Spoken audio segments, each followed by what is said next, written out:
own work, I use feminist ethnography to study urban work, collective action, and the politics of development.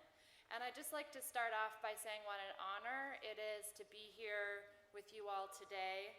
The overlapping ecological, political, and social crises of our current moment call us to respond, to take risks, and to imagine together a more just, less exploitative forms of collective interdependence. And this conference is one example of how we might come together to think about a response that's adequate to the crises that we're facing. So thank you, Subankar. I think he's not here yet, but thank you, Subankar, for the invitation to moderate this panel on sustainable communities. We're very lucky to have three esteemed presenters with us today, and I will introduce them to you now. So first we'll be hearing from William McDonough, who is one of today's most influential leaders in sustainable design. His work asks how organizations and businesses can go beyond sustainability to design for abundance. He is the winner of multiple awards, including the Presidential Award for Sustainable Development, the inaugural US EPA Presidential Green Chemistry Challenge Award, and the National Design Award for Exemplary Achievement in the Field of Environmental Design. He is the co-author of Cradle to Cradle, Remaking the Way We Make Things, and The Upcycle, Beyond Sustainability, Designing for Abundance. We also have with us Sofia Martinez, a native New Mexican educator, longtime environmental and social justice organizer, and a media advocate. She is the co-founder and co-producer of Voces Feministas, a 2-hour radio program on KUNM, and she's also the co-founder and co-coordinator of Los Jardines Institute in Albuquerque's South Valley. And this is an organization that works to build and support healthy and sustainable communities and workplaces through multi-generational, community-based models of learning, sharing, and community building. And the Institute prioritizes traditional land-based ways of knowing in their work. Sophia has a PhD from the University of New Mexico. We will also be joined by Kyle Poise-White, an enrolled member of the Citizen Potawatomi Nation. He's the Timmick Chair in the Humanities, Associate Professor of Philosophy and Community Sustainability at Michigan State University. Kyle has published widely on climate policy, science, and ethics, especially as it relates to Indigenous people. His work and activism considers the living, present-day histories of U.S. settler colonialism and its terraforming of Indigenous territories. He emphasizes Indigenous-led projects to decolonize nature, reinvent forms of environmental justice, and political reconciliation. He also works with science fiction storytelling as a means to contend with our dystopian times and as a way to ask how ancestral and Indigenous insights can help communities adequately confront environmental destruction and racism. He also studies the complicated relationships between Indigenous peoples and their environmentalist allies who sometimes can seek to distance themselves from legacies of settler colonialism. So I anticipate we will have a lively and interesting conversation today, and we'll start off with Bill McDonough.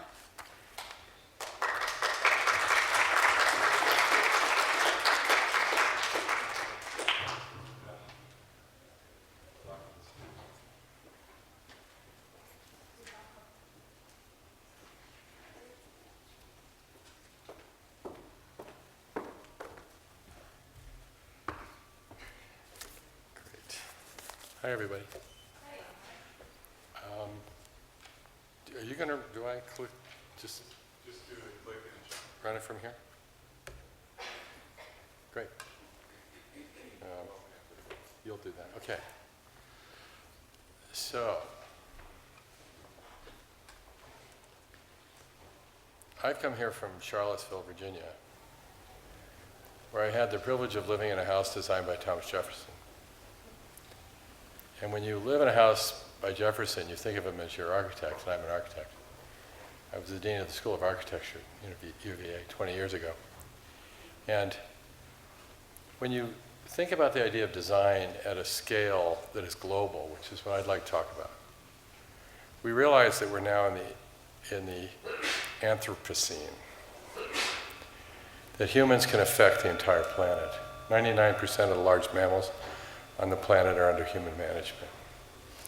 There's discussion among the geologists that we've actually created a new geological age. It's one that's covered, a world that's covered in asphalt. And in our lexicon, perhaps asphalt is 2 words, assigning blame. So I want to talk about design as the first signal of human intention and tell some stories. And I think the stories are what it is that makes us human. When Gregory Bateson wrote Mind and Nature in the early 70s, looking at the idea of cybernetics, it was coming out of... Can we do something about the microphone? Thank you. Coming out of MIT, Norbert Wiener, he wrote a book about the future, and he was explaining it to his daughter in the book. He's in the future. This is while we're punching holes in cardboard and calling it computers. And he's in the future, and he's in front of a computer, and he says, "Tell me, computer, when do you think computers will begin to think like humans?" And there's a long pause, and the computer says, that reminds me of a story. So, what are our stories, and what is the story? Do we intend to destroy the planet? Do we intend to disrespect each other? Do we intend these things? Because, is this our plan? Because if it's not our plan, it's our de facto plan. It's the thing that's happening because we don't have another plan. So who has the plan? What is the plan? Jefferson saw himself as a designer. All you have to do is look at his last design, his tombstone, and you'll see that it was... have you got my presentation here? Are you running it from somewhere? Yeah, just open it up. Thanks. I'll get out of your way here. It was on that stick. Yeah, that's right. Oh, no, that's it. Okay. Thank you. If we look at Jefferson's tombstone, he notices only 3 things on it. It says, Thomas Jefferson, author of the Declaration of American Independence, author of the Statute of Virginia for Religious Freedom, which became the Bill of Rights, and father of the University of Virginia. That's it. Anything missing? Can you imagine being president of the United States twice and it's not important enough to put on your tombstone? He's only recording his legacies, not his activities, not his jobs. He's recording what he left behind. And when he was designing the federal government with Madison, they discussed how long a federal bond's term should be, and he determined it should be 1 generation. And his logic was this. He said, the earth belongs to the living. No man may by natural right oblige the lands he owns or occupies to debts greater than those that may be paid during his own lifetime. Because if he could, the world would belong to the dead and not to the living. The world would belong to the dead. So I'd like to think about what it means to be alive, what it means to dream, what it means to have children, and ask ourselves, how do we design? Now, as an architect, my job is actually first to change the way we see, then we rearrange the furniture, and then we build. I have a lot of people come to me and say, my backyard's a mess, what would you do here? And I say, well, I don't know. You see a mess if a butterfly thinks it's looking better every day. So how do we see these things? And this is a poem from 1124, Hildegard von Bingen, a Catholic nun, doctor, mystic, theologian. Glance at the sun, see the moon and the stars, gaze at the beauty of earth's greenings. Now think. Glance, see, gaze, think. What a delight God gives to humankind with all these things. Delight, beauty, of course.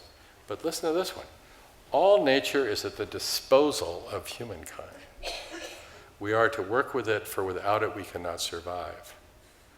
So what happens, of course, we are a part of the context and we are in relationship with all these things. And when we talk about them as resources, that's how this is being interpreted by modern culture. When we see them as resources, we realize that native peoples call them relationships, not resources. And if you take environment, economy, and equity and think of it as human relations, not human resources. You think of it as economic relations, not economic resources. And think of it as natural relations, not natural resources. It's not just here for us to take, make, and waste. So, if we want to think about what it means to be a living thing, Francis Crick, 9 years after discovering DNA, wrote an essay for the University of Washington called Of Molecules and Men. And in it, he wrote a chapter called On the Nature of Vitalism. What does it mean to be a living thing? His conclusion, you have to have growth. In order to have growth, you have to have income. Because see, if you have more cells dying than growing, you're dying. In order to grow, you have to have income, and most of nature relies on the sun for income. But thirdly, you have to have an open metabolism of chemicals operating for the benefit of the organisms and their reproduction. So I'd like to talk about how I design with these things in mind, from a meta to a micro. We talk about the microbiome. I'd like to talk about the macrobiome. All scales, molecular, galactic, all at once, and end talking about a city as something lived and something dreamed that is an organism. So if we look at the planet in a simple way, I was born in Tokyo, and as a child I saw Hiroshima. And I always wondered, how is it possible people could do this to each other? And that things can be destroyed in seconds that take thousands of years to do. The Arctic refuge we heard about. You know how long it'll take to make a mess of that? And yet it's, thousands and thousands of years of culture. So things that can be destroyed very quickly. And I think we live in this world of planned obsolescence. And we live as if there's no tomorrow, thanks to the introduction of nuclear warfare, for example. So we have this trepidation. Everything could end tomorrow. And so we live as if there's no tomorrow. So we party up. The average American buys something like 70 pieces of clothing a year. There are people wearing clothing once. It's cheaper to buy new than to have it cleaned. So I always wondered, how could you make a city disappear in 5 minutes? Not just why, but how. So when I got to undergraduate college, I asked my physics professor, how do you destroy a city in 5 seconds? He said, read this book. It was The Special Theory of Relativity. Solve this formula. Have you all solved E equals mc squared? Let's take a diversion. Find the number. C, constant. Speed of light, bigger than my head can imagine. Call it almost infinity. Square it. Almost infinity squared. Really big number. M, 1, hydrogen, atom. 1. E equals almost infinity. Goodbye, Hiroshima. That is the atom bomb. That is why Einstein was afraid. So if we think about that, we realize, energy comes from the sun, like Crick said. And it comes to the earth, which is chemistry, which is mass. And we're a rock in space with some water on it. And then what happens? The magic of life itself, biology, happens when chemistry and physics meet. So why we're designing, why don't we start here? And where is here? Here is the soil. It's interesting that in Latin, there are 3 words with the same root. Humus, human, humility. So, what if we started thinking about objects of human artifice that were human and humble and dealt with humus? Being born in Japan, every night we would hear the farmers come and take our sewage out, clacking across the cobblestones in Tokyo. And my mother would come in, because we were her babies, and we were waking up in the middle of the night. And she would sing a song. She was from Alabama. And she would sing American folk songs from Alabama in a southern accent in Japanese, making up words about poop. This is a mother. And we would lie there in heaven. We were listening to our mother sing songs about poop. And she would talk about the honey wagons and the farmers taking the nice soil to the farms. And the towns and the farms were all one thing. The towns were spaced depending on how far you could go to get crops and bring them in. All sustainability, like politics, is local. And design is the signal of intention. So the question can be, do we want the world to get better? Or are we here to make it worse? Or perhaps, as the conventional discussion that goes on, it seems to me, is about how to be less bad. Being less bad is not being good. It's being bad by definition, just less so. So is that going to save us? So I think the thing we have to do is, like we look at with Plato and Aristotle, values first. What's right and wrong? Then we produce less and more. And we do it by having principles of behavior, visions of the future that we act on, because if we don't act on them, they're hallucinations. Then we have set goals. The United Nations has 17 Sustainable Development Goals for us. We have strategies, tactics, metrics, and then we produce the value. If you start with value, the number, you can only get to benchmarking. We must start with what we consider right and wrong. So our values question, as we're designing, we work on different scales and doing different things in different places. But our question is this, it's come down to this. How can we love all the children of all species for all time? Every act, ask yourself that question. So how do we evolve communities that love children? Well, if we're not here to love our children, why are we here? So if we think about modern environmentalism, especially, this eco-efficiency that came up during the Earth Summit, it's all about getting to zero. Look, this is an ad from a car company, our aim, zero emissions, and a tree. This is a university here. Anybody have a problem with this? Trees emit oxygen. The idea that emissions are bad is because human emissions are often representing toxic behavior. A toxin is a material in the wrong place at the wrong dose, the wrong duration. The material is innocent. Lead is innocent. You put it in a river and destroy children's brains, it's you that are a problem. Okay? And the lead becomes your tool or a weapon. See, a hammer is innocent. If you give it to a child, it becomes a toy. If you give it to a carpenter, it becomes your house. If you give it to a maniac, it can be a weapon. The hammer is innocent. So trees can do these things. They can emit oxygen, sequester carbon, fix nitrogen, accrue solar energy, create food, create fuel, distill water, birdsong, provide habitat, create microclimates, change color with the seasons. They can even self-replicate. How are we doing? You know, when's the last time you saw a human product that can self-replicate?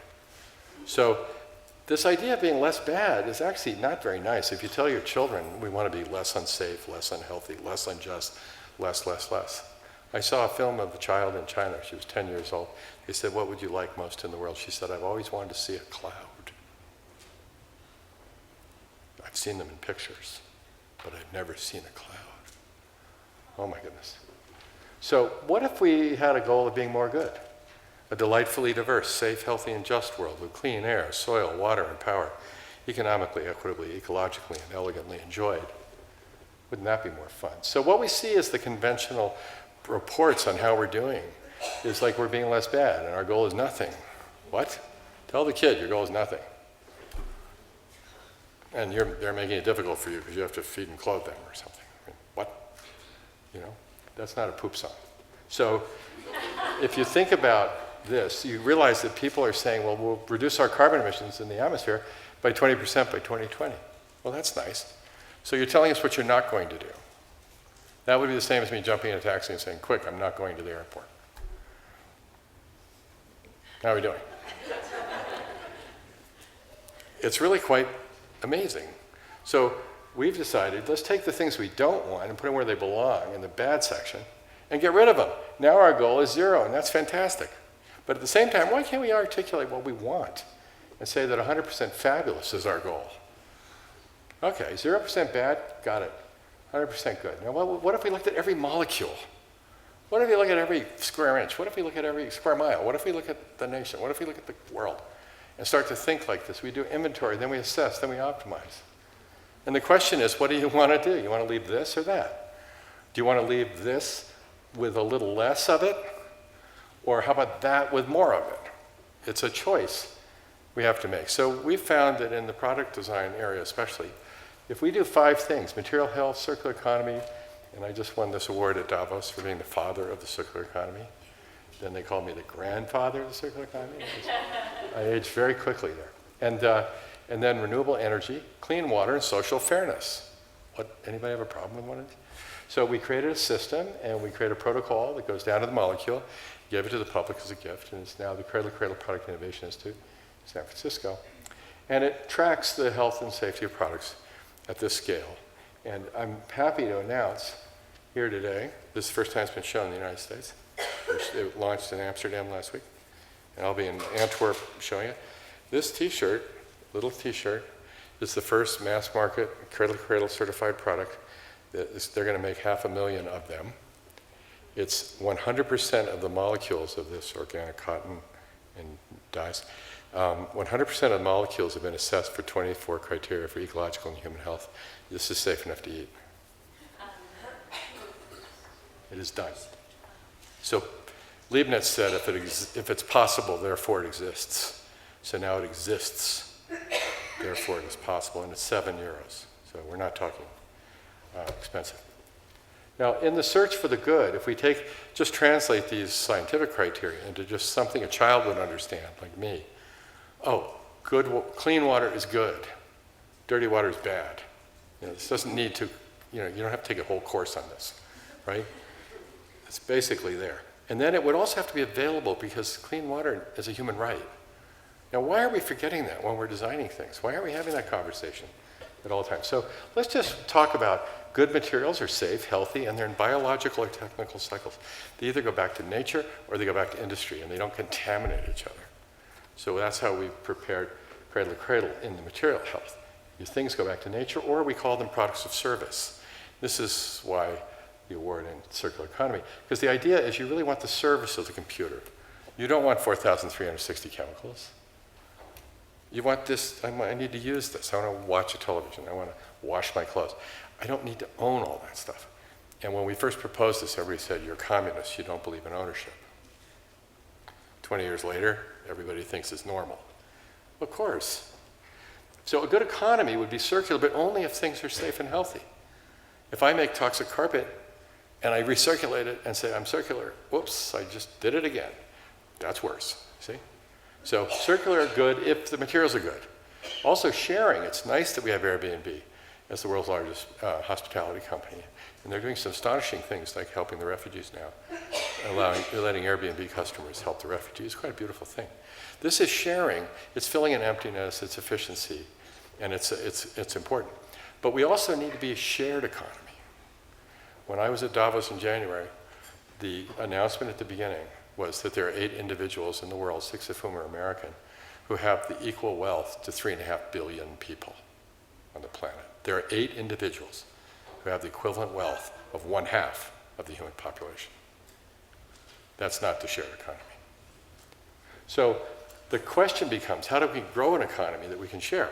First, we have to put the back into resources. So we have to move from a take, make, waste linear economy, eliminate the concept of waste, and go to a take, retake, remake, put the back into resources so that we can use them again and again and again, and we can watch the sun and the water and the carbon and the nitrogen and the soil and the minerals establish a good growth in the world of food and healthy landscapes.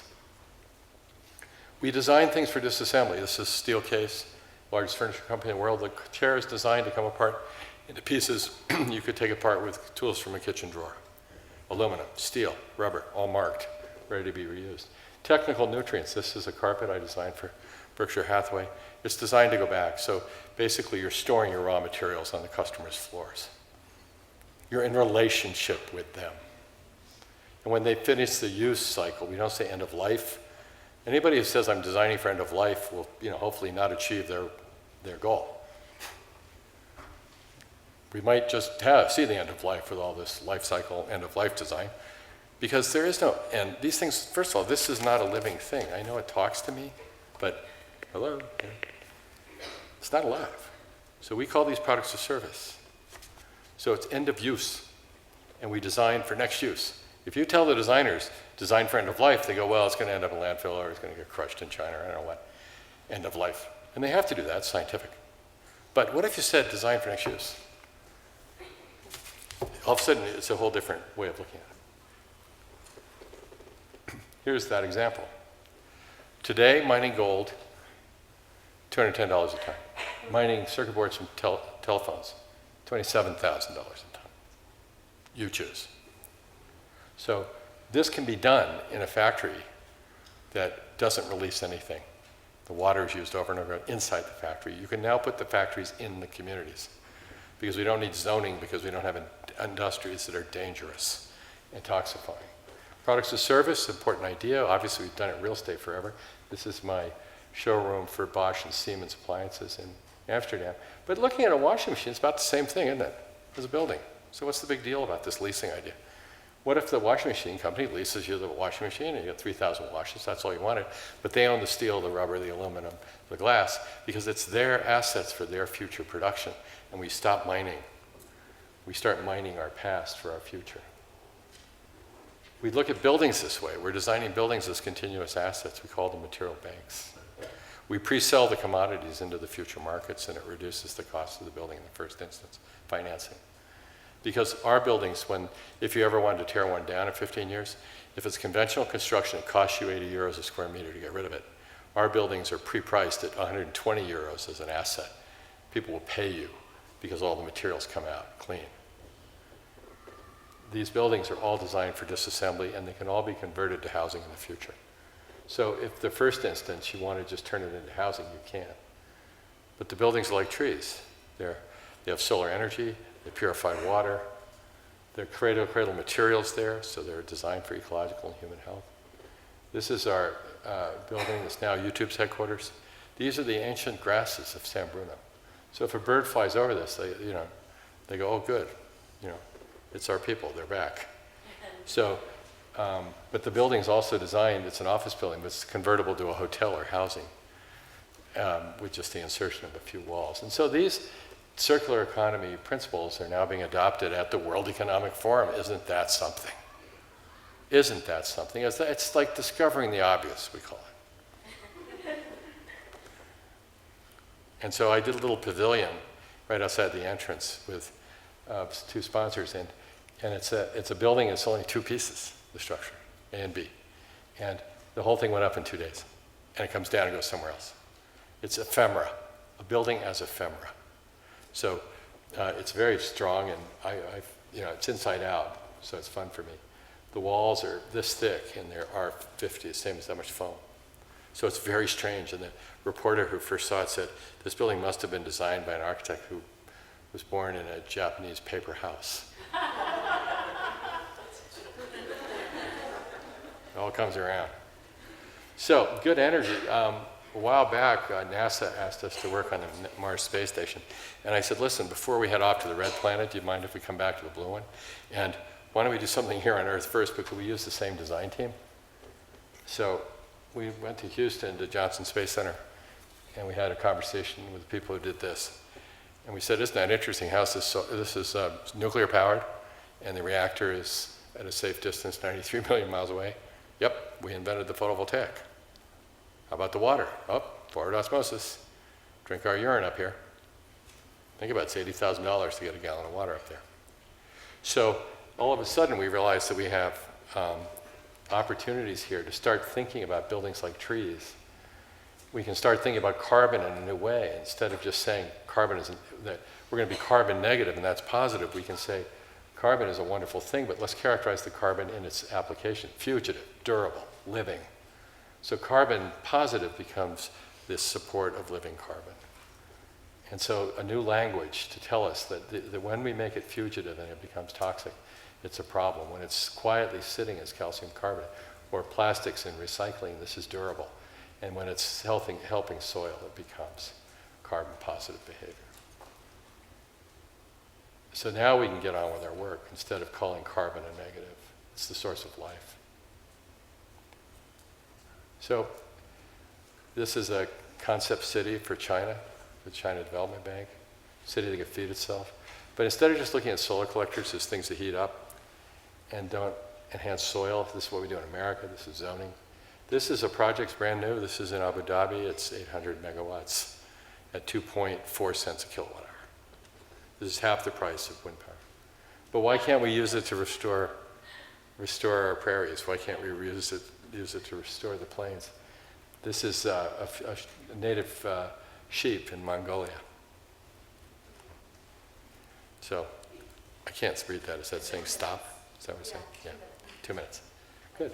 So let me just say that, you know, if we can design with clean water, we can start designing buildings with roofs like this. We can think about lives being dignified and safe. This is a factory in India where not only do they make a product inside, but we covered it with greenhouses so the families can work upstairs and grow their own organic food.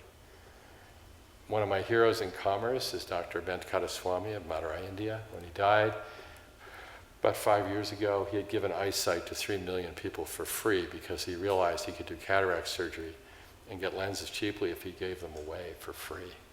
So that people could afford anything, would get them for $50 instead of $1,900. And 3 million people got their eyesight back. So the question is, how do we make a world better because we're here? And the question has to move in modern commerce from how much can I get for how little I give to how much can we give for all that we get. And when you design a city for children, like they did in Curitiba, Brazil, where the idea was how to give the children mobility, how to let them understand that the garbage is all something they can value and manage themselves. Gives them green space, the highest per capita, I think, in the world now for cities. Taking the floodplains, taking the roofs, and letting the children go. And building libraries for all of them within 12-minute walking distance. But when the children from the favelas on the outside of the city came in to use the libraries where they could all get access to the World Wide Web, the citizens complained. They said those kids' parents don't pay taxes, and they're using the libraries. So what did the mayor and the governor do?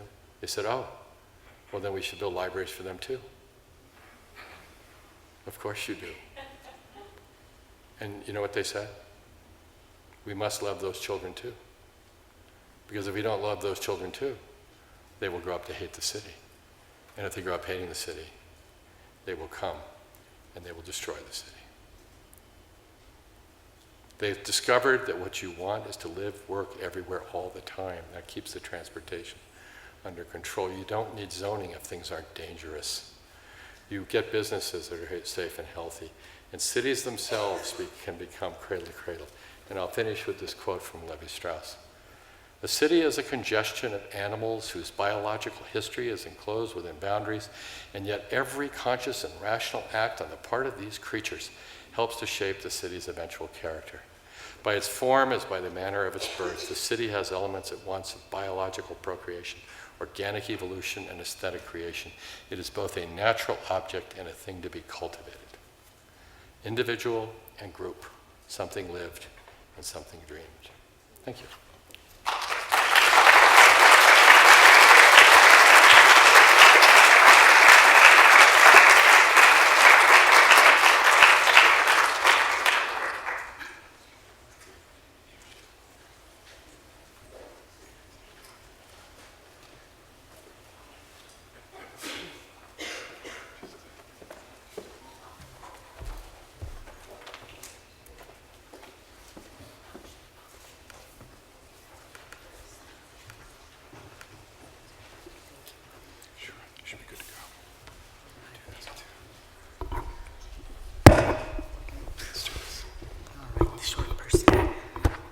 Hey, I can see you over the podium, all right.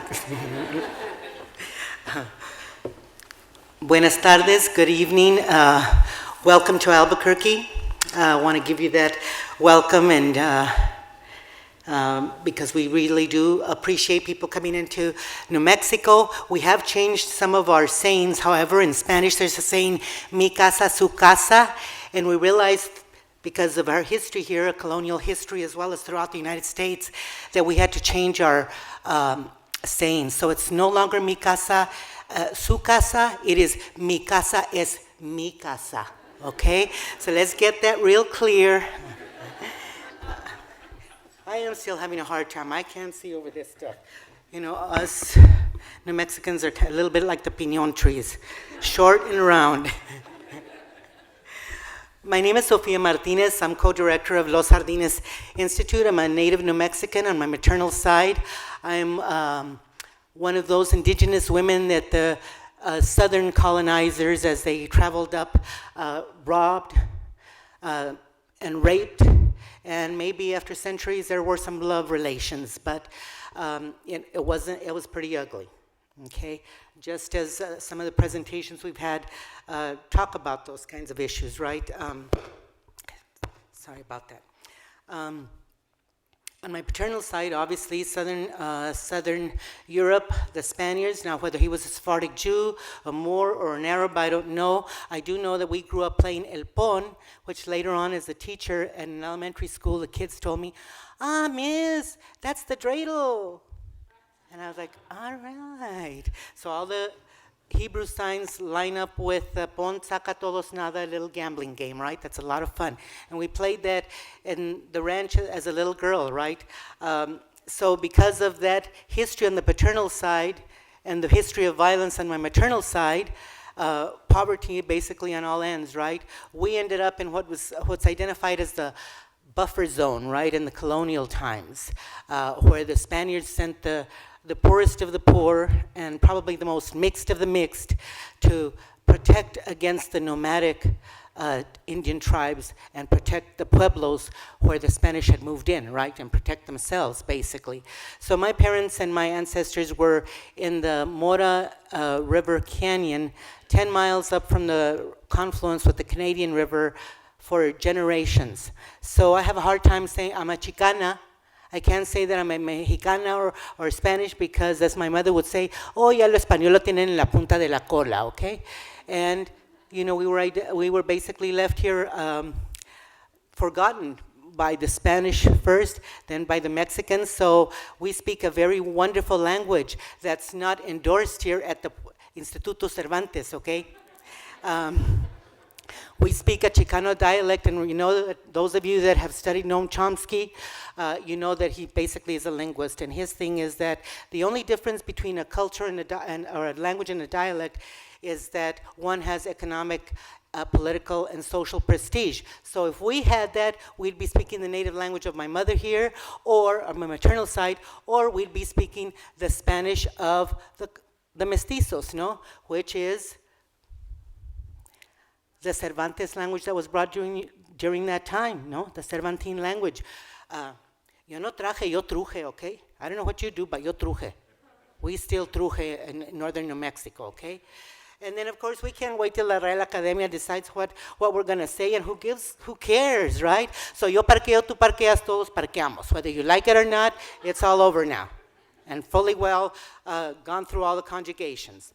And then, of course, there's the people, again, the maternal side, aguacate, tomate, ocate, you get it, we got it, soquete. I don't get in the lodo, I get into soquete, okay? Because over here in northern New Mexico, we do soquete, not lodo. So those kinds of things, right? And of course, as a colonized people, and youth are always many times at those margins pushing, right? Then yo y mi jefita vamos al jardín de vez en cuando, y de allá para acá me junto con mi jefito, no? And we might go out esta noche a tirar chancla. So we have a beautiful language. Okay, and it's Rosauro Sanchez has done a very beautiful job of putting a grammar to that language, nuestra circunstancia lingüística. So a lot of people have really done a lot of work to kind of privilege our language, and I have to get on my students because I'll have a lot of people that come and say, well, I'm Chicano from northern New Mexico, but please excuse the way I speak Spanish, no? And my thing is, don't be apologizing for your language. I don't hear any other Latinos that come up here that we can't understand apologizing for their language, number one. Number two, after 500 years of colonization, if you still have your language, you should be very proud about it and use it. So colonization is not a thing of the past, right? We are not post-colonial, we are not post-race, we are not post anything, basically. Sexism, definitely, and if nothing else, the current political time that we are living, not only in this country, but across the world, should educate us about that and basically put an end to that particular narrative, right? That we're post-colonial, post-race. We're not post anything right now. So that's a little bit of an introduction to who I am. I'm the third daughter of a family of 8, all of us born down in the bottom of the Grand Canyon. It's almost like the Grand Canyon. When I went to visit my friends and have a soup, I felt right at home because all the birds were the same. A lot of the things were the same. So as I said, we were down there till 1945. Then my parents came out. Of 8 of us, only 3 were born in the urban metropolis of Wagon Mound. Today, there's 60 kids in the school in Wagon Mound. So from the time that I graduated to now, they've lost 50% of the population, which of course is happening throughout rural America, right? We are losing a lot of our population. But sadder than that, we're losing a lot of our land, okay? And to some degree, education has a lot to do with that, right? Because we've been kind of, I don't know, trained to think that somehow that if you get an education, you're going to become a better person. It's kind of like that discussion that we just had, right? And it's not necessarily so, right? We need to kind of deconstruct education. We need to recognize that knowledge does not reside in the institution. So that's one of the ideas that we had about Los Jardines Institute, that we want to honor land-based and indigenous knowledge and privilege it because it's been stolen for many years. And it's been stolen basically by publication, right? Because you all know as well as I do that once you produce something, you become the expert whether you are or not. And oftentimes those people that make you experts never get any of the benefits of prestige, voice, or anything else. So I think it's also the responsibility of the intellectual, right? I think that's something that people really have to consider. And so again, Los Jardines Institute represents for myself and for my co-coordinator, Richard Moore, basically a life of activism around social justice issues, environmental justice, and for myself, I've been in the classroom. I went into early retirement from the institution, so this is my first year of deinstitutionalization, and we're in the process of building Los Jardines, and a place where there will be plenty of things to learn and to practice and to share. And we are, again, in conflict, because it's always conflict, right? Whether at home, in the family, and the national level, whatever level we're at, there's always conflict. And that's a good thing, right? Because and I'm not a big scientist, but we all know that you need friction to move forward. So my thing is like, conflict doesn't hurt anybody, although I am always known as the angry brown woman. Short, but angry woman she is. And all I have to say about that is, yes, I probably am an angry brown woman. And there's a lot of black angry women, red angry women, and a lot of white angry women too, you know what I'm saying? There's a lot of angry women all over the world. And we should, based on, again, what's going on today. But women of color are angry for a lot of different reasons. Thank you. And if you're not angry, I think you got some problems, okay? Because there's some stuff that should be making you really angry out there. So I want to talk a little bit about, again, Los Jardines. Los Jardines Institute is evolved from a lot of the work that myself and our co-director did for many years in New Mexico. We were founders of the Southwest Organizing Project. We were also founders of the Southwest Network for Environmental and Economic Justice, and I'll come back to that in a little bit because the Southwest Network for Environmental and Economic Justice, along with the Southern Organizing Committee, the Asian Pacific Islander Network, and the Indigenous Environmental Network, the only network that exists today, were very, very influential in shaping the direction of the environmental justice movement, okay? In 1991, when the first People of Color Leadership Summit was held in Washington, D.C., that launched the environmental justice movement, there wasn't a single article, a single book, nothing with the words environmental racism, environmental injustice, much less environmental justice, no? So today, however, there are hundreds of thousands of articles on environmental justice.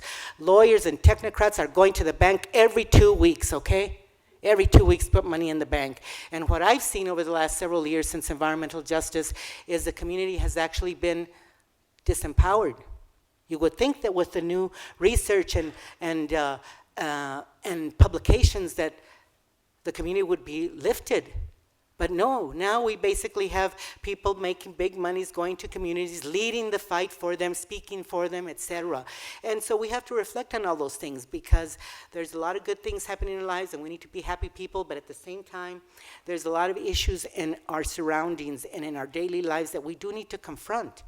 And just because you confront them doesn't make you a negative, angry woman. You know, I really get an attitude when I turn on Channel 5 sometimes, and they're doing fundraising money, and they have all these psychologists and all these people, and they're telling you to keep away from negative people. I'm like, how can a damn psychologist be telling people to stay away from negative people? It would seem that you would be wanting to help these people, right? So again, it's that whole thing of bad versus good, all right? Negative and positive. I mean, you know, we need to deconstruct that a little bit, decolonize that a little bit, right? Okay, let's see if I can do this here. So environmental justice by the person, Ben Chavis, who coined the term environmental racism, right? And I just want to be real clear. We talk about environmental justice, right? Environmental justice is the goal to be rid of environmental racism and environmental injustice. And the only reason that we say environmental justice is because, like every movement in this country, it gets neutralized and mellowed out. And so now we talk about environmental justice in the pit of poop. So, but anyway, this is a definition of environmental justice from Ben Chavis, again, who coined the term environmental racism. Environmental justice is racial discrimination in environmental policy making and the enforcement of regulations and laws, the deliberate targeting of people of color communities for toxic waste facilities, the official sanctioning of the threatening presence of poisons and pollutants in our communities, and the history of excluding people of color from the leadership of the environmental movement. Jennifer Owen White spoke a little bit a while ago about the environmental justice movement and the letters to the group of 10, right? When we sent out the letter to the group of 10, there was something like 110 staff and board members of those 10 organizations, environmental organizations. There was only one person of color who was a secretary at the time, okay? Now, me being I call myself a progressive. I don't, and I use that very selectively. So maybe I'm not progressive to some people, but I have a tendency to feel that I'm the judge in that. Who's liberal, who's progressive, and I have a big issue with liberals. So I don't consider them progressive, even though they sometimes describe themselves as progressive. So, again, just looking at descriptions of environmental justice or definitions, it's interesting to kind of compare what the community says and what government agencies say. And sometimes it's the language is very ambiguous, right? It all seems really good and beautiful language, but you really have to kind of deconstruct it also to see what is it really saying, right? So what was the significance of the EJ movement? The significance of the EJ movement is that it expanded the idea of environmentalism, okay? Up to this point, environmentalism had been a place that you go to recreate, to conserve, and to preserve. Where for us as people of color, land-based people, indigenous people, that's not what the environment is. To us, the environment is where we live, where we work, where we play, where we pray, and where we go to school. And that definition became pretty common amongst those folks that went to the first People of Color Leadership Summit. And it was really, I happened to have been there, and it was just a really beautiful thing that probably I'll never see again. Maybe I will, who knows, but again, these times that we're in are demanding kind of different action, and that type of action could be what we needed. But for once, there was 900 people, all people of color, from the farm workers to some academics. There were a lot of academics, but the networks, the Indigenous Environmental Network, the Southern Organizing, the Southwest Network for Environmental and Economic Justice, APEN, the Asian Pacific Islander Network, and the Southern Organizing Committee, 3 of which have closed their doors today, basically were very strong in making sure that the agenda of the dialogue or the summit held true to grassroots people that were being impacted by environmental racism. One of the other major impacts of environmental racism is that we speak for ourselves, okay? We don't need anybody to speak for us. We have really good, strong voices. Sometimes they're strong, they're slow, and they're a little, we don't have the vocabulary. Even when we have a PhD, we don't have all the vocabulary, right? Because I'm the first PhD in my family. Out of a family of 8, there's only 3 of us that graduated from high school, right? So again, you know, what does that mean in terms of access and power and those kinds of things? So we speak for ourselves. We don't need anybody to speak for us, right? And that's still one of my beliefs here in New Mexico. If you come to New Mexico, which many people come to New Mexico, okay? In the last 10 years, there's been more national organizations that have opened up offices in Santa Fe and Albuquerque. It almost makes me sick, quite frankly, because they're all here to protect us, to protect our environment, okay? To speak for us because, you know, we're just, you know, sometimes we're just real shy and humble, and we don't need that. If you're here to work with us to make things better, to make things gooder, then we want you here, okay? We want you right by us. If you're here to protect, you know, do any of those other kinds of things, then keep on going.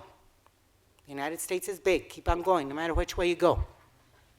And kind of looking back at some of the things that I was listening to this morning, the Bundy occupation, and Aloysia Goldstein talked about the fact that it had been an indigenous group that would have been dead, and we all know that, right?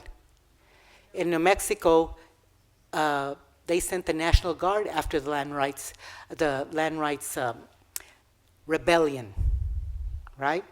Many of you may not remember that. You gotta look at the history of land grants in this state, right? And of course, based on colonization, we know that this land belonged to indigenous people before, okay? But the land grant struggle was also a very famous land grant struggle that basically was a poor people's struggle. And the National Guard was sent against those people. The community was totally surrounded. Those that were thought to be land grant owners or activists were rounded up and basically jailed in a corral out there, okay? So those are the ways that we get treated, right? Look at all the women in the West Mesa, all the women in Juarez that are dead. Every time I go up to northern New Mexico, there's another missing woman in northern New Mexico because drugs are infested in northern New Mexico, right? And not necessarily heroin anymore. We're not dying from heroin anymore. We're dying from Oxycontin and oxycodone, doctors. So where's that alliance between the doctors and the pharmaceutical companies, right? And so then you have old people selling their Oxycontins because they're living on $800 a month. And now that they're not going to have Meals on Wheels, well, we'll probably see a few more deaths. But Oxycontin, that's what our people are dying from in northern New Mexico. So colonization continues. It's continuing today, okay? Even with the new urbanism. Look at what's happening in Albuquerque, those of you that live here, okay? How involved are people, indigenous people from here, people that live in Albuquerque, involved in all the planning and stuff that's going on in Albuquerque right now, and for who is all this development happening? Let's be real serious about that and start to deconstruct and decolonize that one, okay? And then you do get a few folks that are kind of powerful in the communities, right? So what do we see now? I see this in Mora County. I see this in the South Valley. Barelas is a good one. There's 3 neighborhood associations now in Barelas, okay?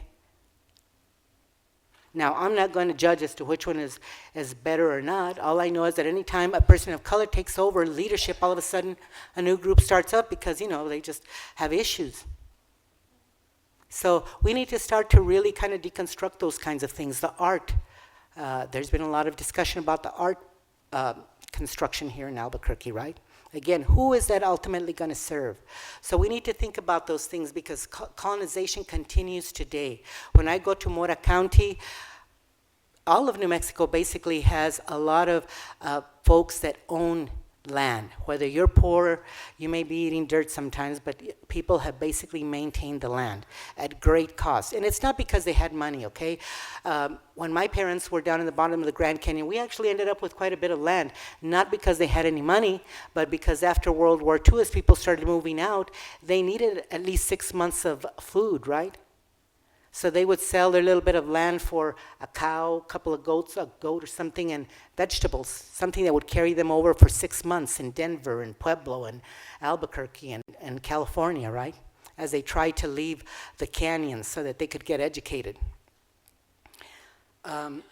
So those are kinds of some realities in New Mexico that we're still facing, right? As I say, I just was in Mora County. Mora County is one of the poorest counties in the state as well as the country, okay? We're always struggling with Alabama and those places for first on the poverty list. McKinley County in New Mexico and us, you know, between the Native folks, Native American folks and Chicano who are just mixed folks too, you know, same thing, right? Always struggling for land and trying to struggle to maintain our land. I was speaking with a gentleman in Mora, because I'm from Mora County again, that's where Wagon Mountain is in. And he was saying, you know, I could look over this valley and I knew all the people here. Now I don't know anybody. I don't know half my neighbors anymore, okay? So, and we may think, well, that's a good thing, you know what I'm saying? People moving in, bringing resources, but actually for us, it's not a good thing, because all the things that people leave in other places, right, in the city, they come to New Mexico only to recreate them again. And I know that sounds like a sad story, but that's the reality, right? Because we can't always, it's not all honky-dory most of the times. So I think it's important when we come into an organization or a village or a state or an area to really do your homework, to really look at the history of that area, to look at the people. If you're going to go into a community, a neighborhood, become part of that community before you decide to take on a leadership role, okay? You might want to live there for several years before you want to be the president of the association or want to develop the plan, right? So I'm going very slow here. So what are the seminal documents? Again, as researchers, as academics, we always are told to do that, right? Especially when you're in a PhD program. Know your seminal documents. Know the history of your field. And I want to give this out to you because many times these are the seminal documents. They're not major books. They're not journals. They're basically documents that came up from the grassroots at that leadership summit that people took together, that people put together, brown, black, red, poor, maybe more middle class, whatever. These are the documents that you all should be referencing when you talk about environmental justice. When you talk about environmental justice and don't know this history, you're doing a disservice to the field and a disservice to the people who basically launched the environmental justice movement. So, the letters to the group of 10. The principles of environmental justice are extremely important for saving the planet, saving the world from a different worldview.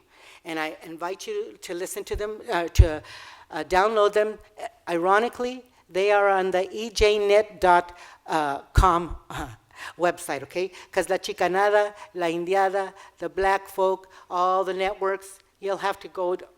It's hard to find them on their networks, okay? Because we're usually a day late and $1 short, okay? So that doesn't make us any less knowledgeable, any less cognitive, any of those kinds of things. It just makes us have less monetary resources, because as organizers, we use our resources pretty well. Otherwise, we wouldn't have done all the work we've done with environmental justice.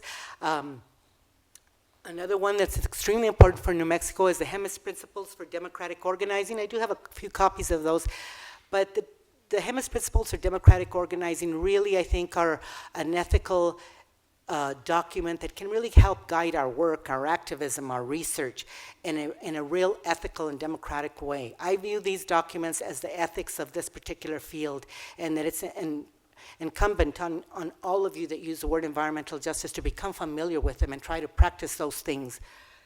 And then the final one was the Principles of Working Together, which came out of the second People of Color Leadership Summit. 12 years later, the EJ movement was co-opted. The first year that I went to the first People of Color Leadership Summit, people of color were at the front in every single panel. We were all there. Second People of Color Leadership Summit, the academics, the funders were in the panels, and the community was there. That signified a big change. But that's what happens in this country, right? I mean, civil rights happened, got co-opted, right? Who benefited from affirmative action? Well, all we have to do is look a couple of summers ago, right? 3 Supreme Court decisions. Voting rights doesn't mean anything. Now, under Trump, what does that mean? Okay? Affirmative action doesn't mean anything. It's been trying to be destroyed forever. It's almost irrelevant, right? And then, of course, you have the right to marry. Personally, I don't need the government to give me the right to marry, okay? So in the age of globalization, the age of technocracy and technocrats, we need to begin to question our neoliberal agendas. Because I know I'm out of time already, but I do want to address the fact that, I'll leave it there, that neoliberal agendas are doing as much harm to us as any alt-right person, okay? And again, I could bring you back to Mora County. Just real quickly, I'm not going to go into that history because it's too long, but the Citizens' Rights Ordinance. Everybody in the world, in New Mexico, and none of you know the division that was created by that neoliberal agenda coming out of Pennsylvania, okay? Prior to that, in Mora County, people had only used little business cards to basically do campaigns.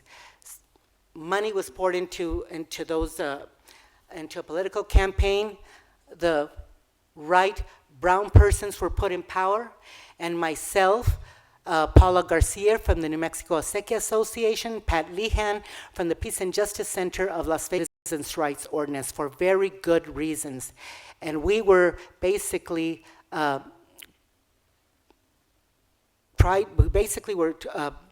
media, they hired organizers, they had all kinds of signs that cost hundreds of, I'm sure thousands of dollars to put all over Mora County and San Miguel. And then we were basically accused of taking money from the oil and gas industry. So I'm going to end it by saying that you all know what happened to that one, right? Those people, the token brown people that passed that, are now very busy in trying to expand the Pecos Wilderness out into Peñasco and into Mora County, and the people do not want that, okay? So we are still in conflict with environmental folks. I want to thank Jennifer for doing what she does, because the environment, the parks and rec, all public lands have been our enemies of tree and conflictive relation at state parks, right? So I do want to thank Jennifer Owen White for that. I also want to thank Sabankar Banjari for bringing this group together and for bringing New Mexican voices to you all, and have a great conference.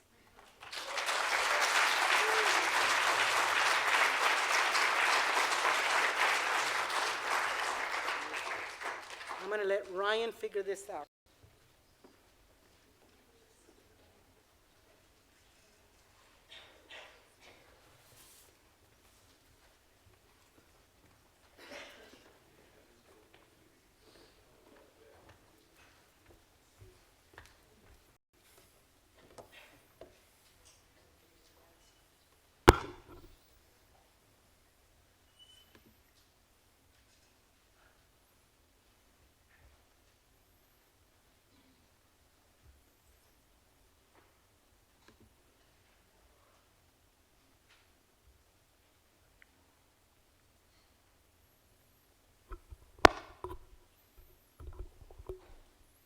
It went off the internet.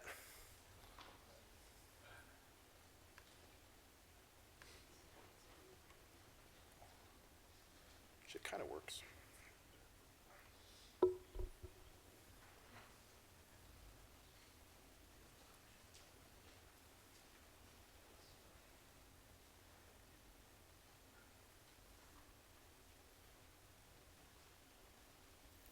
Okay, Bojo, Kyle White and Dejnikas. Bodwadmi and Dao, Shishibanik and Abindagues, Jijak and Dodem, Lansing, Michigan, Dojbia. Hey, it's great to be here. I'm Kyle. I just told you I'm Potawatomi and of the Oklahoma Variety and Crane Clan.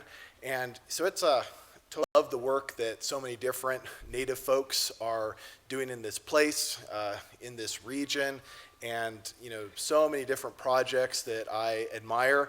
And doggone it, even the academics here are not bad.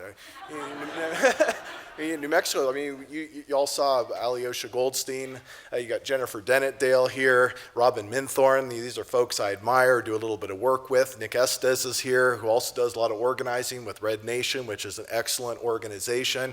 And I'm part of the environmental justice work in Michigan, and we're still trying to do a tenth of the cool work that the folks have been doing down here, not in the least with the Southwest Network for Environmental Economic Justice. And Sophia was talking about some of that work, and Richard Moore, of course, who's been part of some of the presentations already. So it's incredible to be here. And my presentation's just sort of loading up, but when this happens, I kind of call it an Indian test, because we always brag about the oral tradition. And you're like white people, right? If their slides don't work, like, oh my God, what am I going to do? But, we're always bragging about that oral tradition, right? So if somebody, some Indian can't, keep going once the slides malfunction, I'd be wondering, I'd be talking to some of their cousins, and being like, is that real a native? Yeah.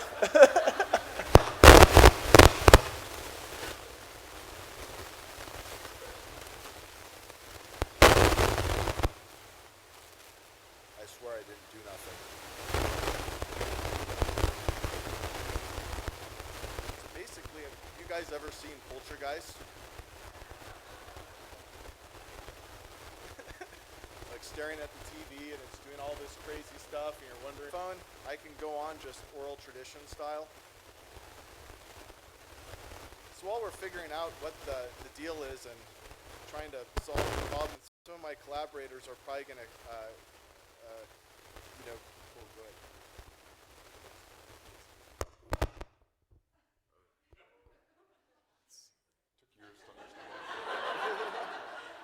So if it touches the computer, that's bad. So right now is the March for Science, and I know some of you might not be that into science, but for those of us who are, we wanted to make sure that the march was about all science, all kinds of science. And so if you Google online, Indigenous Science Statement, March for Science, you'll find a website that has a statement that me and some friends worked really, really hard to write up, and you can sign the statement, and there's a whole bunch of people that signed off of it, a whole bunch of great folks.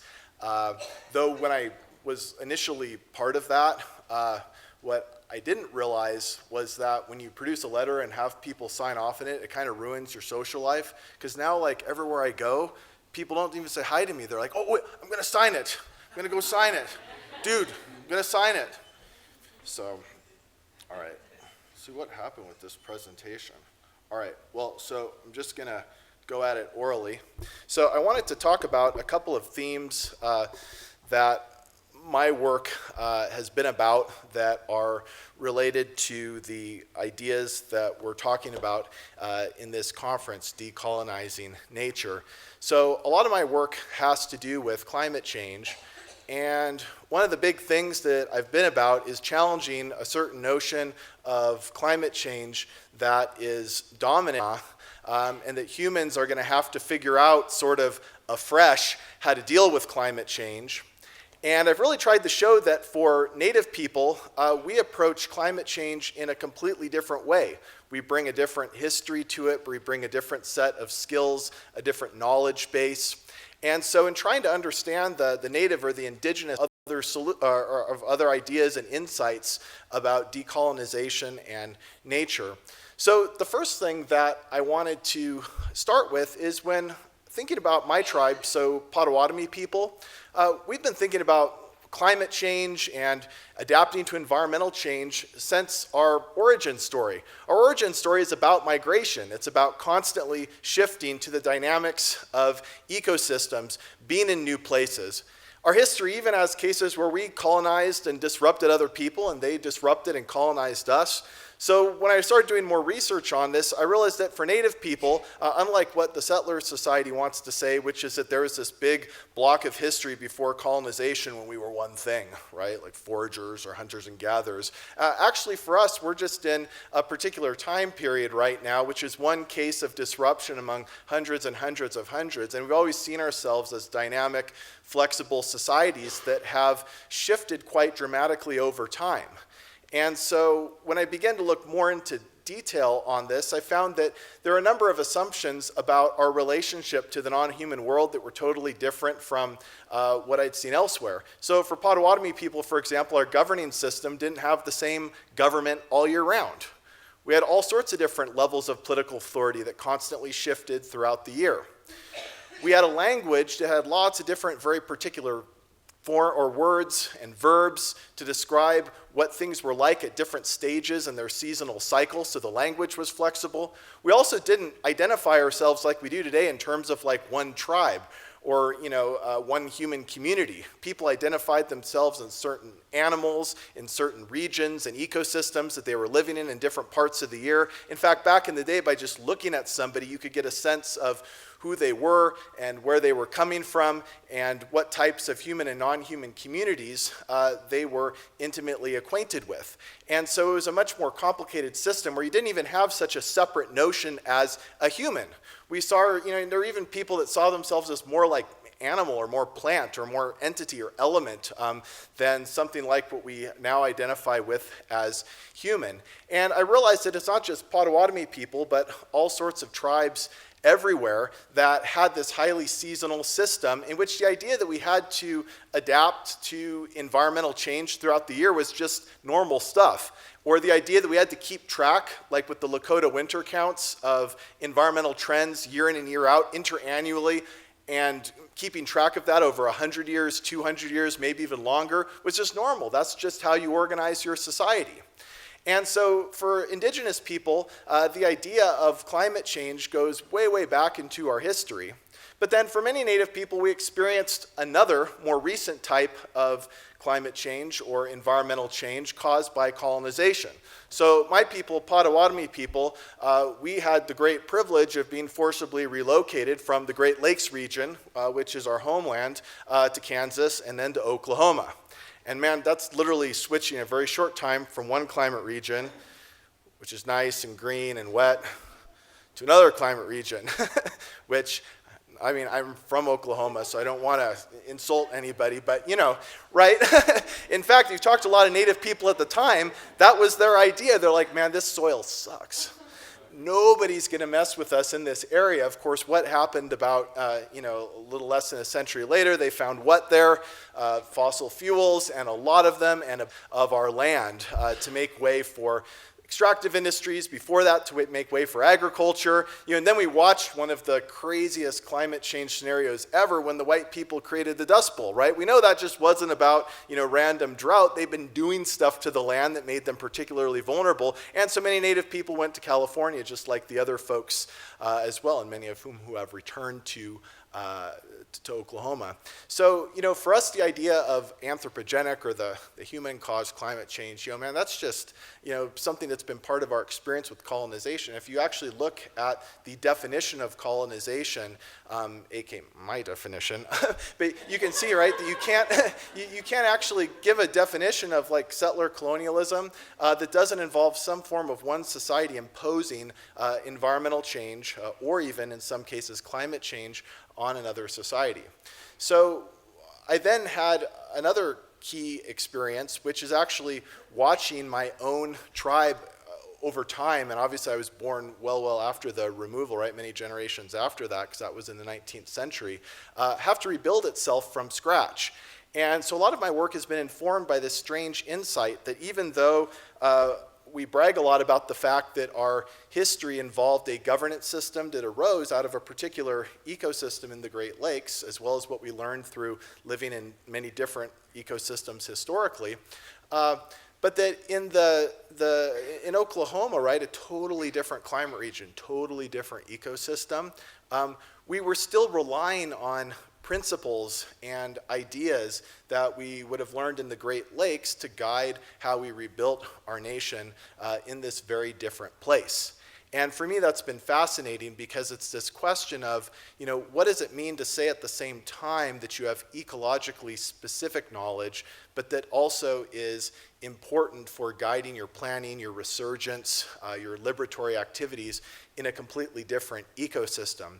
And so, for example, for Potawatomi people, if you look at a lot of the stuff we're doing in Oklahoma, we're trying to create relatives and kinship of all kinds in this different place. So, for example, one of the big hits recently is the Eagle program that we have, right, where we take care of wounded eagles. And just just the kind of bringing back of a connection to eagles has been huge for us, right? It's something that they talk about in our tribal newspaper all the time. People gossip about the eagles that have been healed, and then they're flying all over Oklahoma and Texas and other parts. And so I became fascinated with this idea that there's some principle about human, animal, human, plant relationships and how we ought to relate that guide how we choose to rebuild our society. And so that there's a deeper kind of knowledge than just the specifics of what you might know about the behavior of a particular plant and animal. So when a lot of indigenous studies scholars refer to things like, kin making or reciprocal responsibilities, it's getting at so many different tribal perspectives of what those principles and ideas and, deeper forms of knowledge are that we still use today to literally have to adapt to some of the worst circumstances that any human society can ever possibly face. And so that's been an important part of my experience and has shaped a lot of my ideas and work. But then I had that crazy experience when my partner Christy got a job at Michigan State University, and she was like publishing like crazy and had a good reputation. I didn't have any publications. I did all the household tasks, like I was doing something, but my academic career wasn't that great. So I begged, please take me with you to Michigan State, because she got a job literally in the land that my direct ancestors ceded, forcibly to the United States. And so I ended up getting a job up there and getting a chance to actually then be acquainted with those plants and animals and activities that my entire culture came out of, right? Because there's lots of Potawatomi people, other Anishinaabe people, Odawa, Ojibwe people in that area. And so then I got exposed to this whole world where firsthand you see that in areas where people have been doing stuff for a long time, that social and cultural activities are built strongly around those, those objects, those materials, or those living entities. And for me, it really put in perspective how what colonialism did was try to destroy those things at a pace that was too quick for Native people to adapt to. And so I devoted myself to Great Lakes conservation efforts. And just as I was meeting people, making friends, getting reacquainted with family and relatives and so on who were living in that region, then I was talking to a friend of mine, the Environmental Protection Agency, who showed me this map that still pisses me off today, right, which is that one that shows that in 50 or 100 years, the climate in Michigan is going to be like the climate in Oklahoma, right? So talk about, decolonizing nature, right? If you're a Native person, especially, right, when I found out that the reason why that warming is occurring, a significant part of it, is because the laws and policies that moved us out of the way made way for deforestation and extractive industries, which we know are a significant part of human-caused or anthropogenic climate change. So in a way, right, it's like the U.S. is going to do whatever it can to get every last Anishinaabe into Oklahoma, It's a nutty perspective. And so then I shifted my efforts much more onto climate change, right? Change as an experience of intensification type of experience. It's one that our history and experience of climate change is very different from folks that sort of want to talk about climate change impacts as brand new things that humans have never confronted, and people like Chakrabarty and others that argue that we finally have to consider ourselves as a species, and all of these sorts of proclamations. That's old hat for Native people. And making that claim, I'm not actually saying that we're the best, or we know how to manage or steward the environment better than others. In my work, it's actually been important that we don't actually have to start from those premises to actually make the types of arguments we want to make about the importance of our knowledge, the importance of our traditions, the importance of our sovereignty and liberation. We can fully accept just how dynamic we are as peoples, and just how changed we are as people over time. And different from a lot of non-native people, like in Professor Goldstein's presentation when he was showing how people have sort of just forgotten their colonial history. We own up to the fact that we colonized other people, and we're ashamed of it, right? And so we see that as a learning experience as well. And if you look at Native people everywhere, and I've tried to do my best to connect with as many tribes, as many Native folks all over the world, all over North America, I found that they have similar or at least analogous stories to ours, to the one I just described. So take, for example, the Menominee tribe. They're not Anishinaabe, they're like our cousins. The language is kind of similar, but not super duper and cross intelligible. And so they're up in other side of Lake Michigan from where I live right now. And so they had a land area that was huge. It was like all of what's now called Wisconsin, like part of Michigan. It dipped down to Illinois, a little bit of Minnesota. And the U.S. Didn't relocate them to Oklahoma. In fact, I was looking at historical records where the Menominee were trying to tell us not to go to Oklahoma. But instead, they experienced another form of relocation where they were put in this ties of the area of land that they'd cultivated and was required for their seasonal system. So just like with us, in the blink of an eye, their seasonal governance system was completely collapsed, and they're on a little reservation, and so they're thinking, what do we do? And the reason why you can see the Menominee Reservation from outer space is because what they did was completely ingenious. They reinvented themselves as a forestry tribe. They created a sustainable forest that even back in like the Gifford Pinchot days, right, early 20th century, were known for being incredible inventors in the area of forestry. And what's interesting is that their forestry, they call it sustainable forestry because it's managed using principles of biodiversity. And so when you look at it from outer space, you see this big green patch, and then all this commercial or recreational agriculture, surrounding it. And it's not just that that forest is a viable commercial entity, which, by the way, the profit enterprise part is meant to preserve. What Menominee did was they actually recreated the idea that the forest, the agency of the forest, has spiritual value, right? It's a forest that is an agent into itself. It's culturally implied. So I have a friend of mine who can enroll in Menominee or in a big per cap tribe. Yeah, it's another Potawatomi tribe. I'm not going to say who, but those of you from Indian country know who I'm talking about. She can enroll in both, but she chooses to enroll in Menominee, which is a closed reservation, because she wants that capacity to connect to the forest. And so I've done a lot of work trying to develop programs and camps and research and so on with the Sustainable Development Institute at the Menominee tribe. And one of the great things that they have done is that they've been leaders in addressing indigenous climate change issues precisely because by reinventing themselves as a forestry tribe in that way, they reinvented the stewardship traditions, the motivations to care for the environment that would make a people want to deal with a problem like climate change. So yeah, certainly there's Menominees that are like skeptical or don't care about climate change, but the vibe you get in the tribe is one that a lot of other societies like the United States would like to have, in the sense that people are invested, they care about the future, they care about the fate of the forest, given that climate change will affect the species composition, the forest, which will then affect tribal life. And they've had a sustained reflection on that and created their own model of sustainability, which is both reflecting their traditional knowledge, but also their engagement with different environmental and sustainability sciences, even developing an institute of sustainable development. And so one of the programs we do is called the Indigenous Planning Summer Institute, which is a collaboration with the Indigenous Design and Planning Institute, which is here at the University of New Mexico, Ted Hohola and Michaela Shirley. And for the students and other people that participate, the idea is, what can we learn about those principles and ideas of how tribes have reinvented themselves when facing the most difficult conditions that any human society would ever have to face.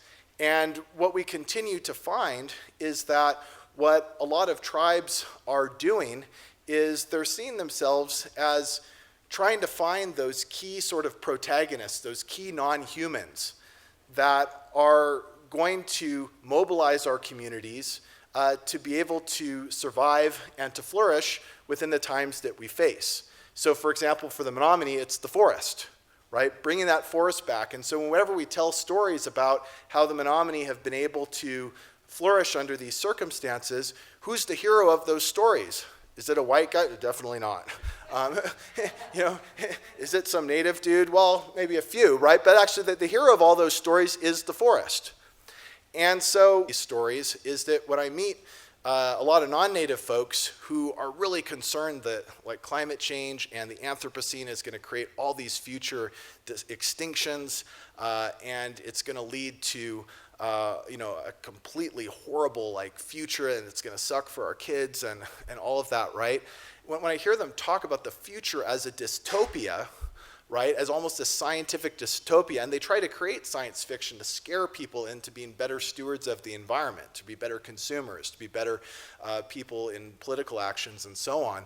I'm like, guys, like for Native people, like back in the day, if you would have told our ancestors that this is what things would be like in the future, our ancestors would have thought that was a dystopia.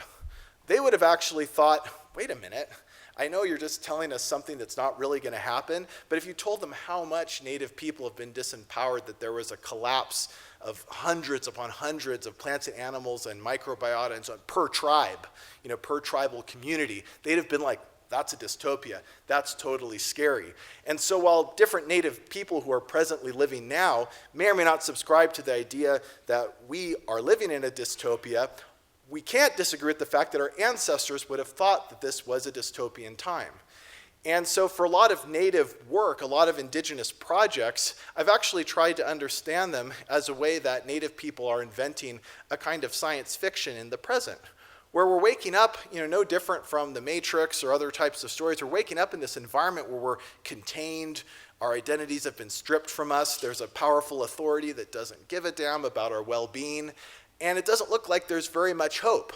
And in dystopian narratives, for example, as one type of science fiction, one of the key characteristics of a dystopia is that people have lost a sense of agency, that there's no collective agency within a dystopia, and the situation looks almost impossible to get out of.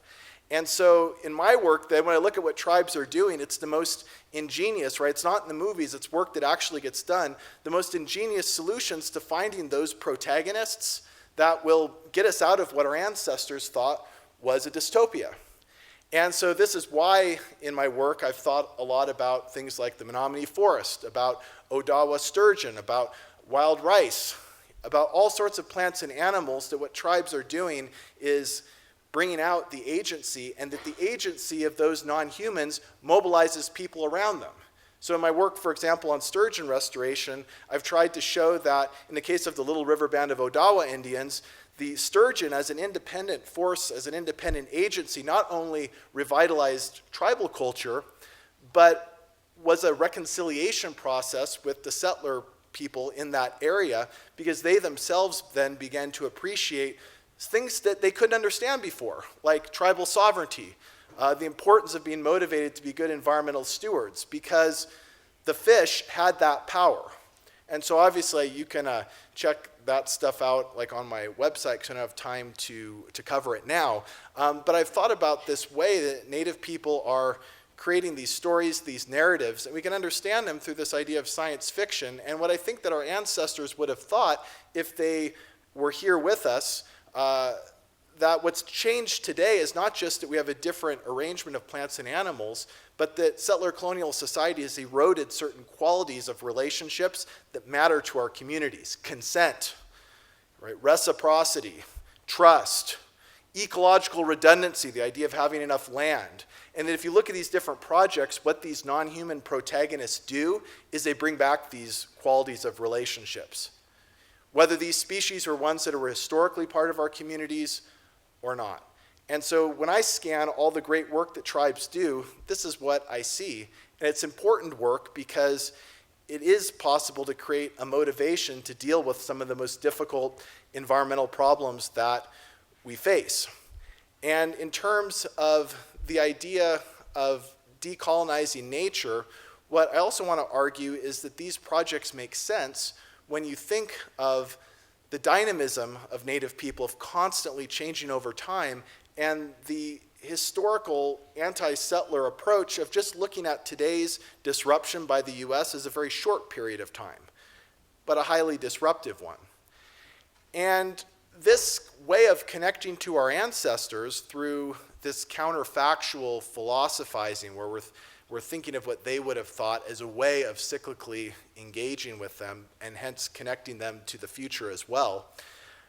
when I meet non-native folks that say crazy things to me like, oh, indigenous people are the last, ones living in the Holocene, or you're right, or, tell us about your indigenous knowledge or things like that. What I realize is that a lot of non-native allies, they're kind of doing the opposite, is that what they're not owning up to is that if you had asked their ancestors like 200 years ago what they thought of what today's times were like, they would have been like, really? Native people are totally disempowered? No way. You mean that we could put like the Dakota Access Pipeline on land that they didn't consent to seeding? We could do that? It would have been a fantasy to them, right? And the current privilege that non-native allies have, right, that privilege that's hard to deny, that even when somebody attempts to be an ally, but they nonetheless have so much privilege that's part of their work, their employment, their income, their status in society, that's a reflection of the fact that this society was built out of what their ancestors could have only imagined was a fantasy. And a lot of non-native allies that I work with then, and I think this is particularly pertinent to the theme of decolonizing nature, they don't want to be associated with ancestors that had that kind, and relatives and ancestors, even ones we're a little bit ashamed about sometimes, but a lot of times, right, ones we're quite proud of. But they approach us with nothing, right? With trying to detach themselves from their ancestors. That's where you get these perspectives, where people would say stuff, like indigenous people, aren't societies other than the sense that they're the last survivors of the Holocene, right? Or indigenous people are these completely vulnerable people who are going to be ravaged by climate change that's caused by industrial activities. Instead of appreciating the overall history, because if you appreciate the history of what Native people who have been through, you have to look at what settler colonialism and other forms of colonialism were doing at that same time. And so when we think through our own ancestors, we're elevating those perspectives and those histories. And in my experience, especially in the training of climate scientists and working with climate scientists on this project of how to create kin among climate scientists and tribes that want to deal with climate change, that's been the approach that's probably worked the most, is getting people back in terms of thinking about who their ancestors were and what their ancestors' reflections would have been about today. Because anybody who is unwilling to yield their privilege is not thinking about the fact that their ancestors engineered this whole society so that even if their future generations individually wanted to change things and decolonize, they couldn't because they were locked in. Look forward to the Q&A and talking to you all. And sorry about the slides didn't work, but that just put me to the test with the whole oral tradition thing I was joking about, right?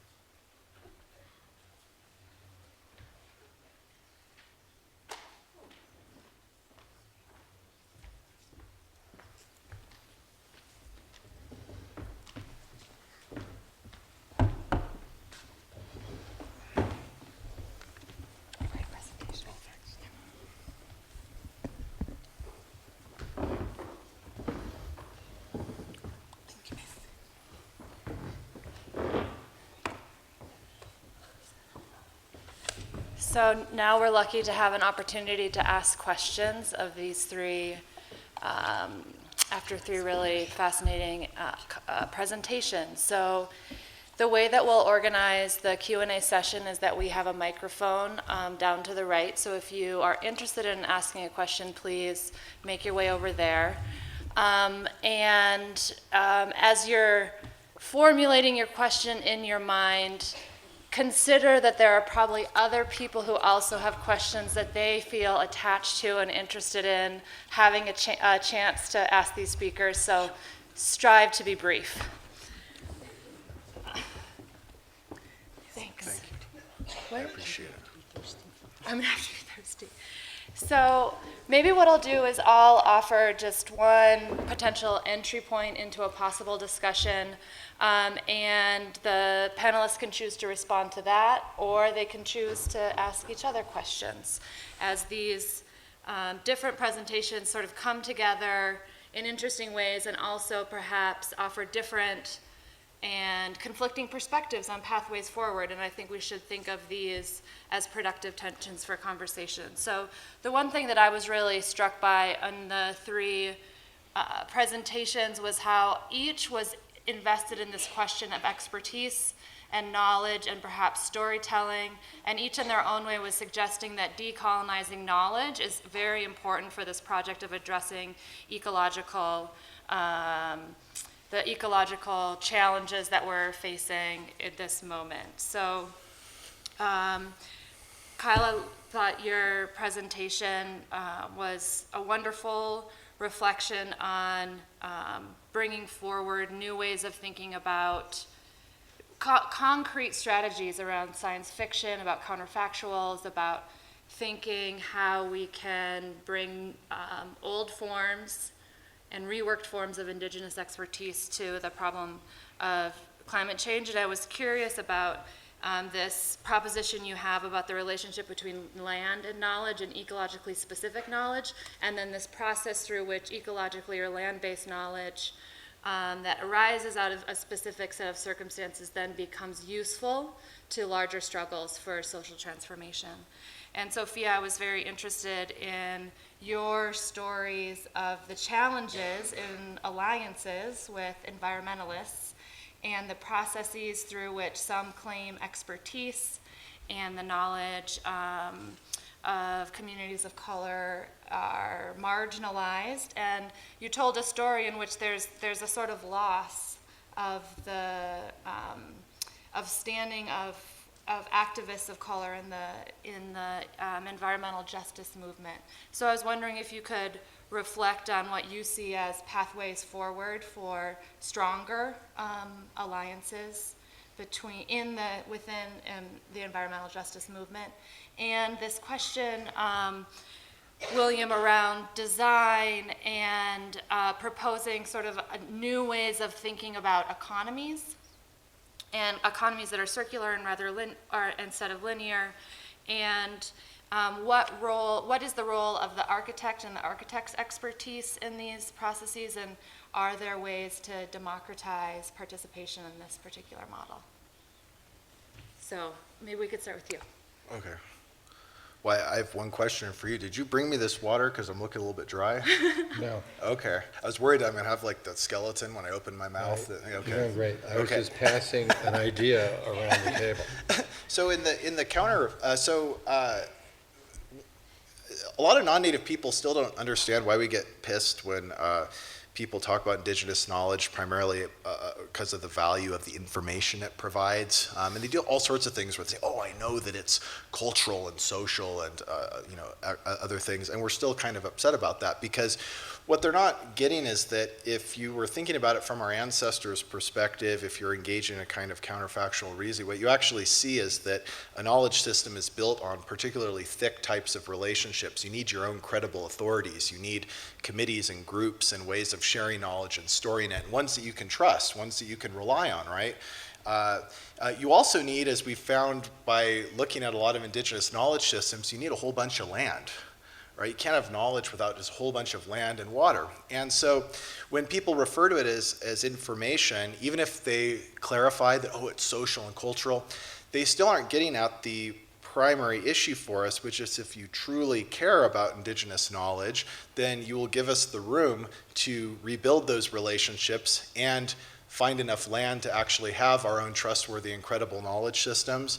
And this is why a lot of tribes, like a good example is the Karuk tribe, their stewardship plan for rebuilding their society and land that's been heavily scarred by settler colonialism is knowledge sovereignty, where knowledge sovereignty, that term is used to identify not only the relationships, but the desire for an adequate land base.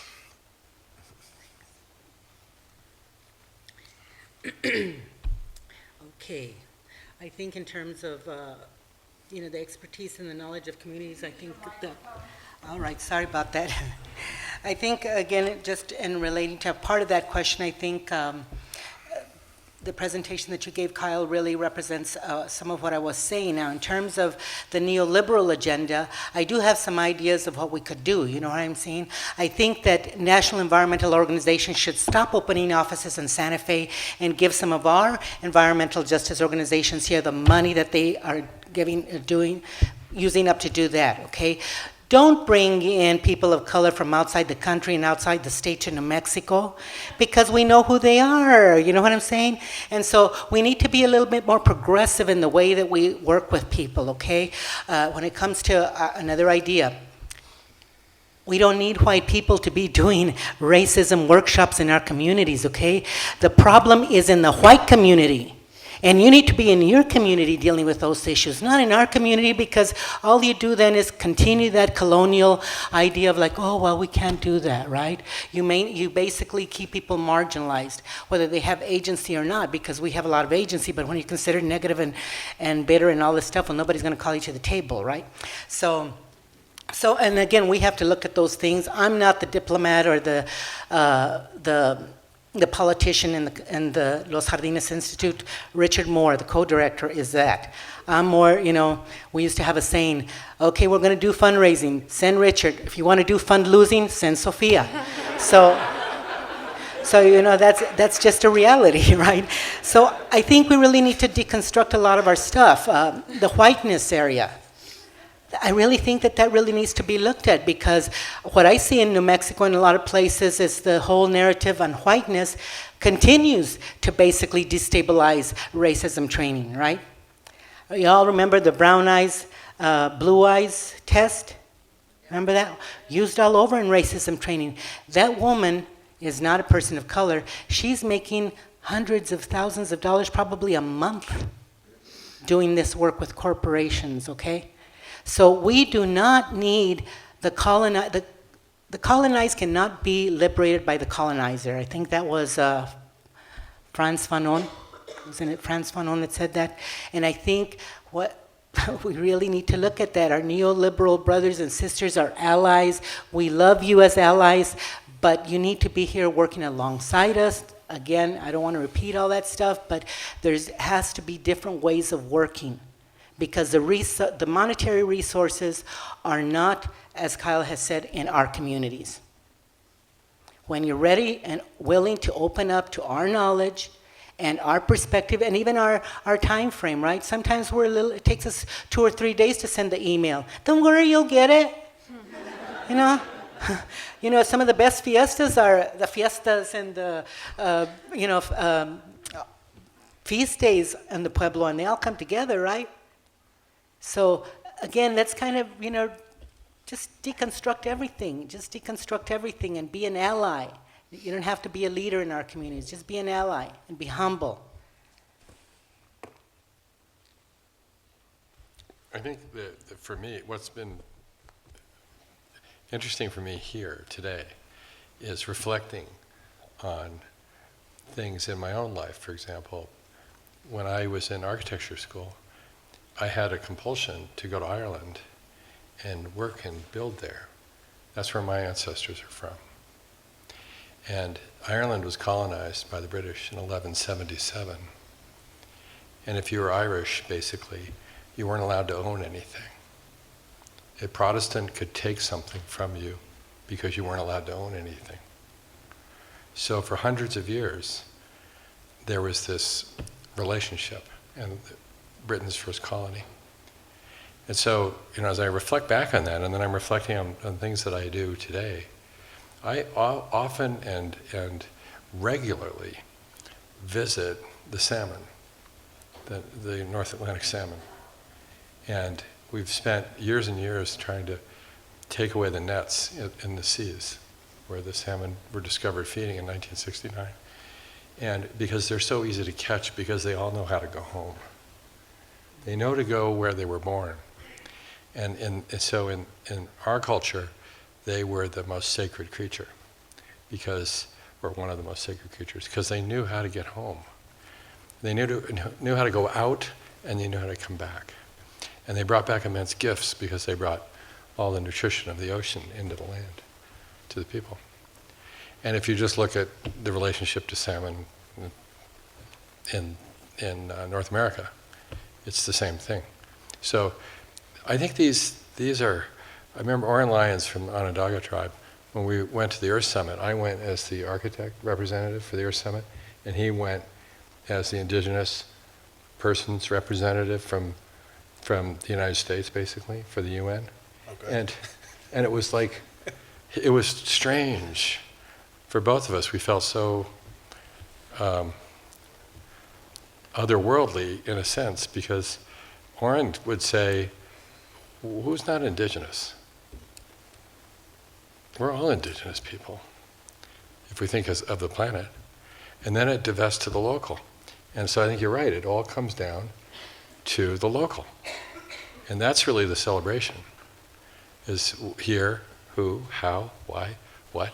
The Menominee have been one of the most inspiring stories I've ever had my whole life, was learning about Menominee forestry practice. Technically, it's quite astonishing.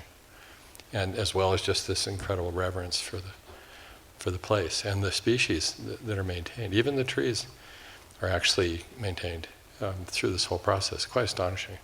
So there's so many things to learn, but it all comes from that reverence for life in place, in culture.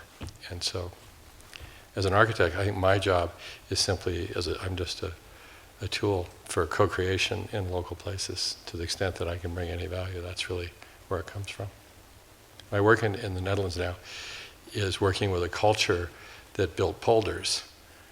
You can't hold back an ocean unless you collaborate. And so they're a strange culture of collaboration. But it's really native to them. So it's quite fascinating. Let's hear from the first audience member. Here are the directions. You have 5 minutes. There's only the 3 of you, the ones who spoke. So look at each other. Okay. Since you're the panel on community, what is your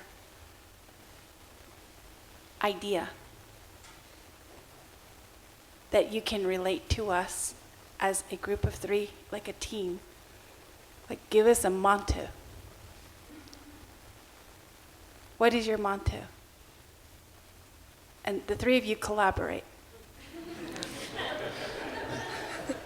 So you have a minute, I not think we're 5. decolonizing the form of the question.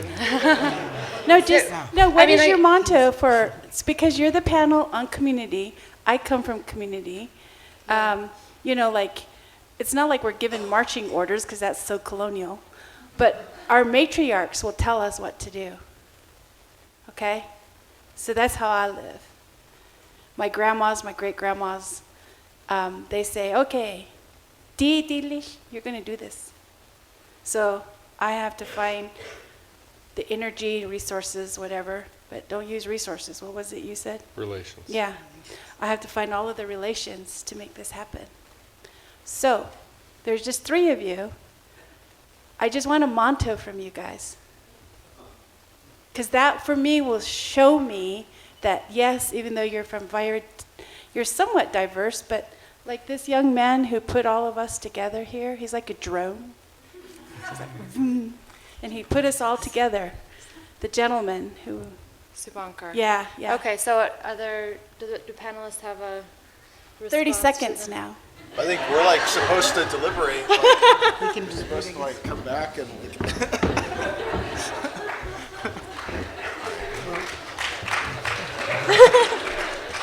You all have the building skills, you have we don't have anything to recognize.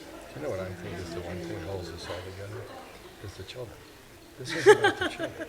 That's what this is. Talking about children. I drive to Wagmont every 2 weeks Talking about Wagmont. because I do a garden program with the kids. And even though Maybe you could elect a spokesperson. What if we say all of our children? Spokesperson. That's it, right? Does that work? Okay. I nominate Kyle as the spokesperson. Okay, Kyle. Kyle, you're the If spokesperson. I wanted the white guy to do it, get some authority, you know?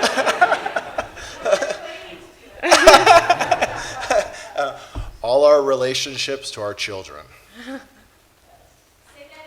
All our relationships to our children. All are. But actually, that's a good innovation, because if you say all are, it sounds like honor, so it's like a double movement. Yes. So like it's both all are and honor on our relations to our children. All the children. We only had time for one generation. Great. Thank you. Hi, thank you so much for a very inspiring panel. And this is a comment more than a question to the jardines and to the mononomy forestry. I'm a political scientist, and we always I work in indigenous world politics to like find a way out of the state or beyond. And we're always looking at institutions instead of looking at forests, right? And to go back to the forest as a social fabric and a political fabric, I wanted to give one example from Central America, from Guatemala. One of the oldest indigenous Maya communities is the 48 cantones, 48 parishes, I guess would be the translation. They have land titles negotiated by the crown, the Spanish crown, 400 years ago. And they are still in possession.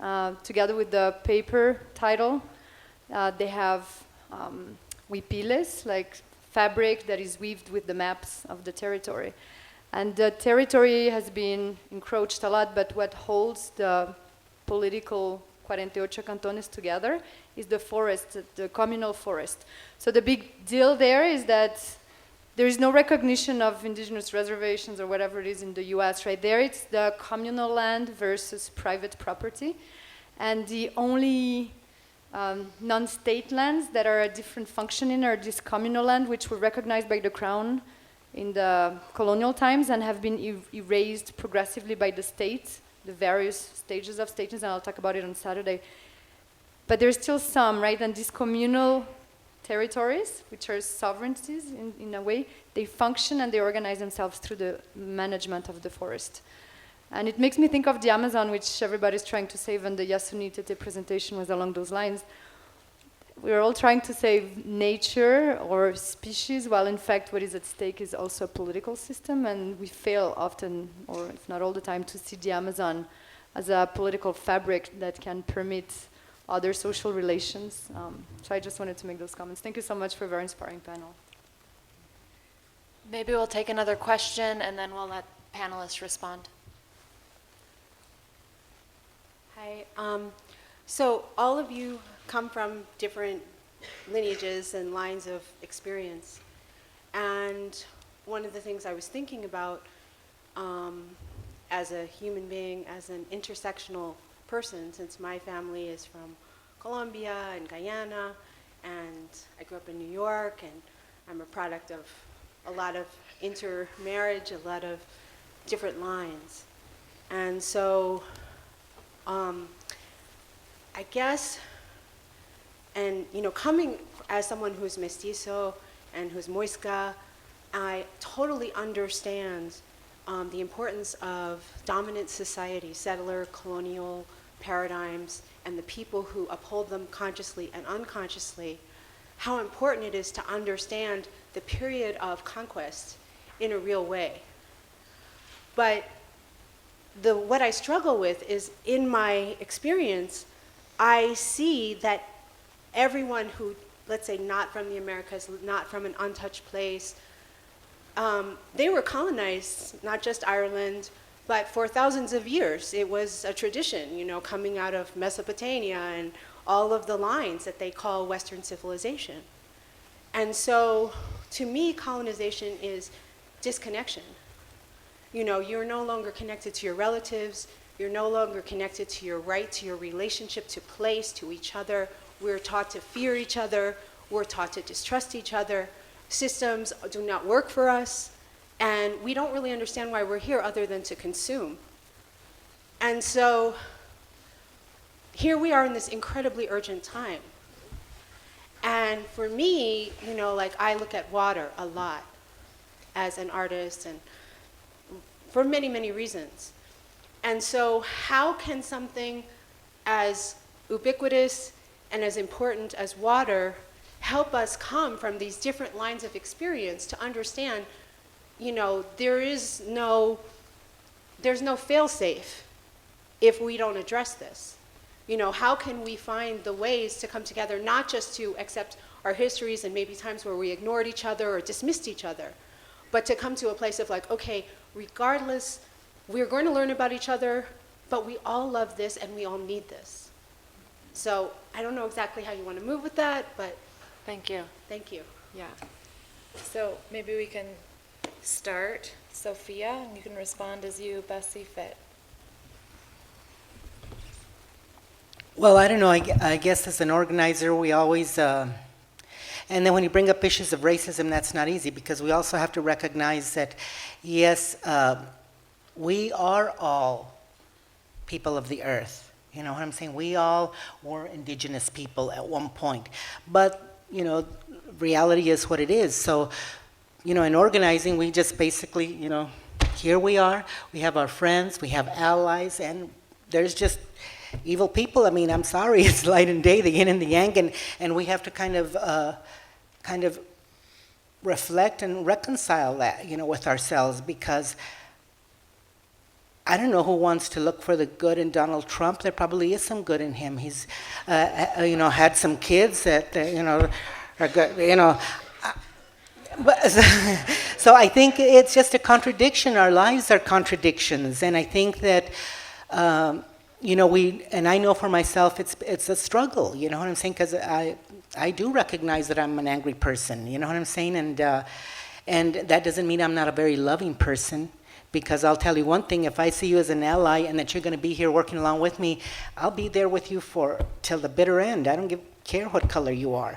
But we also have to acknowledge those contradictions, right? For me right now, people talk a lot about critical race theory. I go onto campus, everybody's talking about differentialized racialization. Well, let's really talk about it, okay?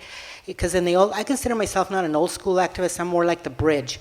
And so in the old days, people say, well, don't be talking about negative things, because then, you know, my thing is like, come on, the FBI, the CIA knows all our weaknesses. What the hell are we worried about not talking about them for, you know? Or like, so I think that we need to talk about that. What are the contradictions with what's going on, even on the University of New Mexico, right? I've done Latin American solidarity work for decades, okay? But I go on to the University of New Mexico, I can run into one family, a dreamer family that has a dreamer getting a BA, a dreamer getting an MA, and a dreamer getting a PhD, all from one family. I can't find anybody from Wagon Mound, from Ojo Feliz, from Ocate, from any of those communities. And if we don't talk about that, then we're setting ourselves up, because I'm not going to be supporting a dreamer that's going to stand behind Trump. I'm going to be demonstrating against that dreamer. So we got to talk about that stuff. You know what I'm saying? We got to talk about the race and class issues in LGBTQ. And that doesn't mean we can't love each other, but it still means, I mean, come on, I'm not married, but we fight every damn day. You know what I'm saying? And I don't know people that are involved in relationships over the long run. I know you all fight, you know, and doesn't that make our relationships stronger? Because it is about relationships. Organizing is about relationships. The EJ Day, Community Day at the Valle del Oro this Saturday is about relationship building. It is definitely about relationship building, and that's what it's all about, whether it be with nature, with other people, in our organizing, in our intellectual endeavors. It really is about developing relationships, and those don't happen like that. Those are processes, no? They don't always have a timeline and a due date. So. Do either of you two want to respond, or should we take another question? I can respond briefly. Okay, great. Well, just to both of the questions. Yeah, so first with respect to the one about the connections between institutions and the environment, I mean, that's one of the things that I think is most important in learning about indigenous governance, is that you see the way in which institutions are designed to reflect what we can understand and what we don't understand about the dynamics of ecosystems. And what that really shows, right, is these important connections between connections we have to the environment, that if they are removed too quickly, they can undermine our society. And so for colonialism, right, colonialism isn't just the destruction of a way of life. Our way of life, and this is why indigenous people have been through multiple post-apocalyptic periods, even going way back, it's actually destruction of relationships that allow a community, a set of individuals, a set of connections to adapt over time to inevitable change without incurring harms that they ordinarily wouldn't have to be exposed to. And so in my work, this is why I talk a lot about how even something like individual freedom is only possible if you have collective capacities, thick relationships that underlie who you are. And if you look very carefully at colonialism, it's those relationships, those qualities, trust, consent, redundancy, and many others that get undermined. This is why the most important work right now, at least in my opinion, in decolonial theory is to work on gender and indigenous feminism, because it focuses precisely on certain types of qualities of relationships that get undermined during settler processes. But you can't understand that without understanding the attachment of those qualities of relationships to physical aspects of the environment, that while we know that they change over time due to inevitable change, we know that when another society imposes change on those physical aspects, that it creates an undermining at a pace that's too rapid for anybody to adapt to, and that's the source of the morality of injustice.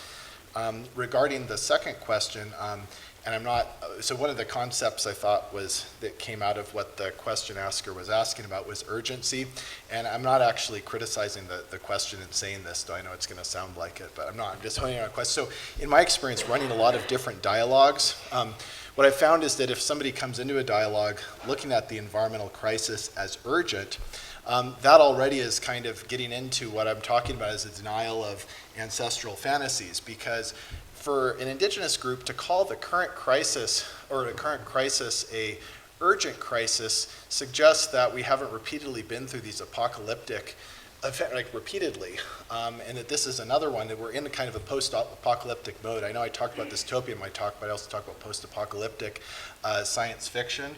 And so to say that today is urgent is to forget that one's ancestors, inflicted multiple apocalypses on people who now one might be seeking allyship with to deal with the current crisis.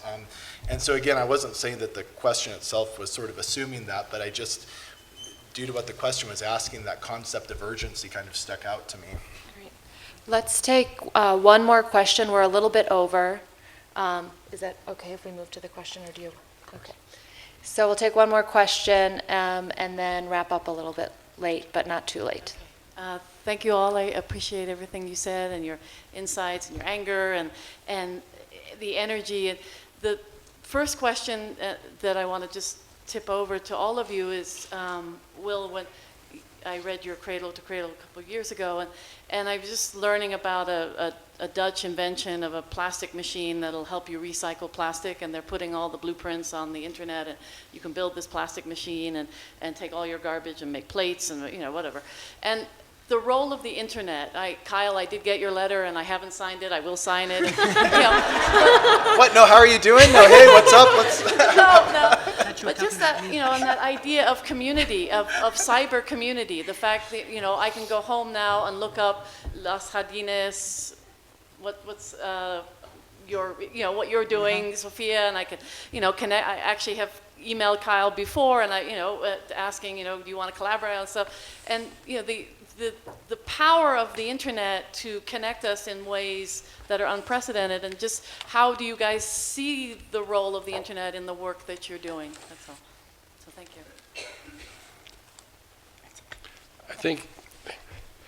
I don't know about the anger. I don't know about that. I do know that what we're hearing is fierceness. Yeah, no, I understand that. But I think the thing that the internet, that we have to be very careful with, I think, is if we show our intentions to wage war, and I think war is when we kill the children. So if If we intend to wage war and the internet becomes a tool of war, it becomes a weapon. If we allow machine learning and artificial intelligence to proceed without being informed with human values, if it's only based on statistical significance, and we start to play this out, the tool itself becomes a weapon. So I think the key right now is this fierceness about allowing, in this generalized system, to allow the local to have the capacity to use this tool to support itself as it manifests itself with the children. And the children and the internet are going to be, I think, a key element, because they're growing up with it. It's part of their ethos. It's part of their world today. So they can imagine the creative possibilities of the tool rather than the effect of the weapon. For me, I like the internet and the sense of the way the Zapatistas used it. Okay, because I think again it can be a weapon. It's also a disempowering thing. If we look at even, I think it's in the 2000 census, it might have been in the 2010, but here in New Mexico, 75% of Spanish surname people have a computer. However, only 50% have intermittent access to the internet, right? So what does that mean? The majority of New Mexicans don't even have internet access, don't even know, 50% of us, or 75% of us may have a computer, but if I go to Wagamon, the computers are lying on top of the sewing machine because nobody knows how to really use it, and they can't pay for the internet, and Indian people don't even make the census count, okay? So what does that mean? Does that mean that 50% of Native Americans might own a computer and only 25% have intermittent access? I mean, that's why you see us at all the coffee shops and all over the place, right? Because that's where we get the internet. So again, there's a good and evil to everything. And I just want to say that I know I sound very disrespectful to higher education and science. I love science, you know. I'm not a scientist, but again, it's that light and dark. No, science is one part of it, as well as the social sciences. When I came to UNM as an undergraduate, my next door neighbor was the son of both of them were teachers, right? He became a scientist, and we were both taking classes. I was getting A's in sociology and history and C's and whatever, and he was getting C's in history and A's in math and science and stuff, right? So again, that's kind of that hooking it up together, because it's not about disrespecting science or disrespecting research or anything like that. It's really, again, about finding that point of harmony, finding that point of building a relationship, of reciprocity, of all of that stuff. And it's going to be hell to change what's been evolving and that we're seeing right now. But, you know, we have to have hope, and we have to build those relationships and understand that at the basic level, all of us came from the same kind of origins in terms of all being indigenous to the land. That explains a lot, because you know how Indians always complain at conferences that there's never enough coffee? They're complaining that there's not the internet. That's why whenever I get more coffee when I organize something, they're still pissed. There's a graduate student named Tarina Warren at Massey University. She has a study. I don't know if she's presented it. I don't know if she's published it, but so notwithstanding the positive potential of the internet, but she shows, right, that, you know, we complain a lot, you know, in communities that were, you know, on reservations and stuff, we're outnumbered by non-native people. But then you go on the internet, you're really outnumbered, right? And so she talks sort of the inevitable microaggressions and attacks on identity and the inability to express and get respect for indigeneity. And so you might look up her work if you're interested in the dark side of the internet. Thank you. Can I say something? Warren, W-A-R-R-E-N. I find that every year I spend a week with the salmon, and I turn off everything. Can't have a phone, can't have computers. You can't be there and have a phone. It doesn't work at all. And so I think this connection to the land is the key to this, is being there Great. Yeah. Well, my apologies to those who wanted to ask questions and didn't get a chance to. Before we close, I have one announcement. We have 2 handouts from Sophia, the HEMIS Principles and the Principles of Environmental Justice. There's copies for everyone if you'd like to take one. And let's take a moment to thank our guests for sharing their words tonight.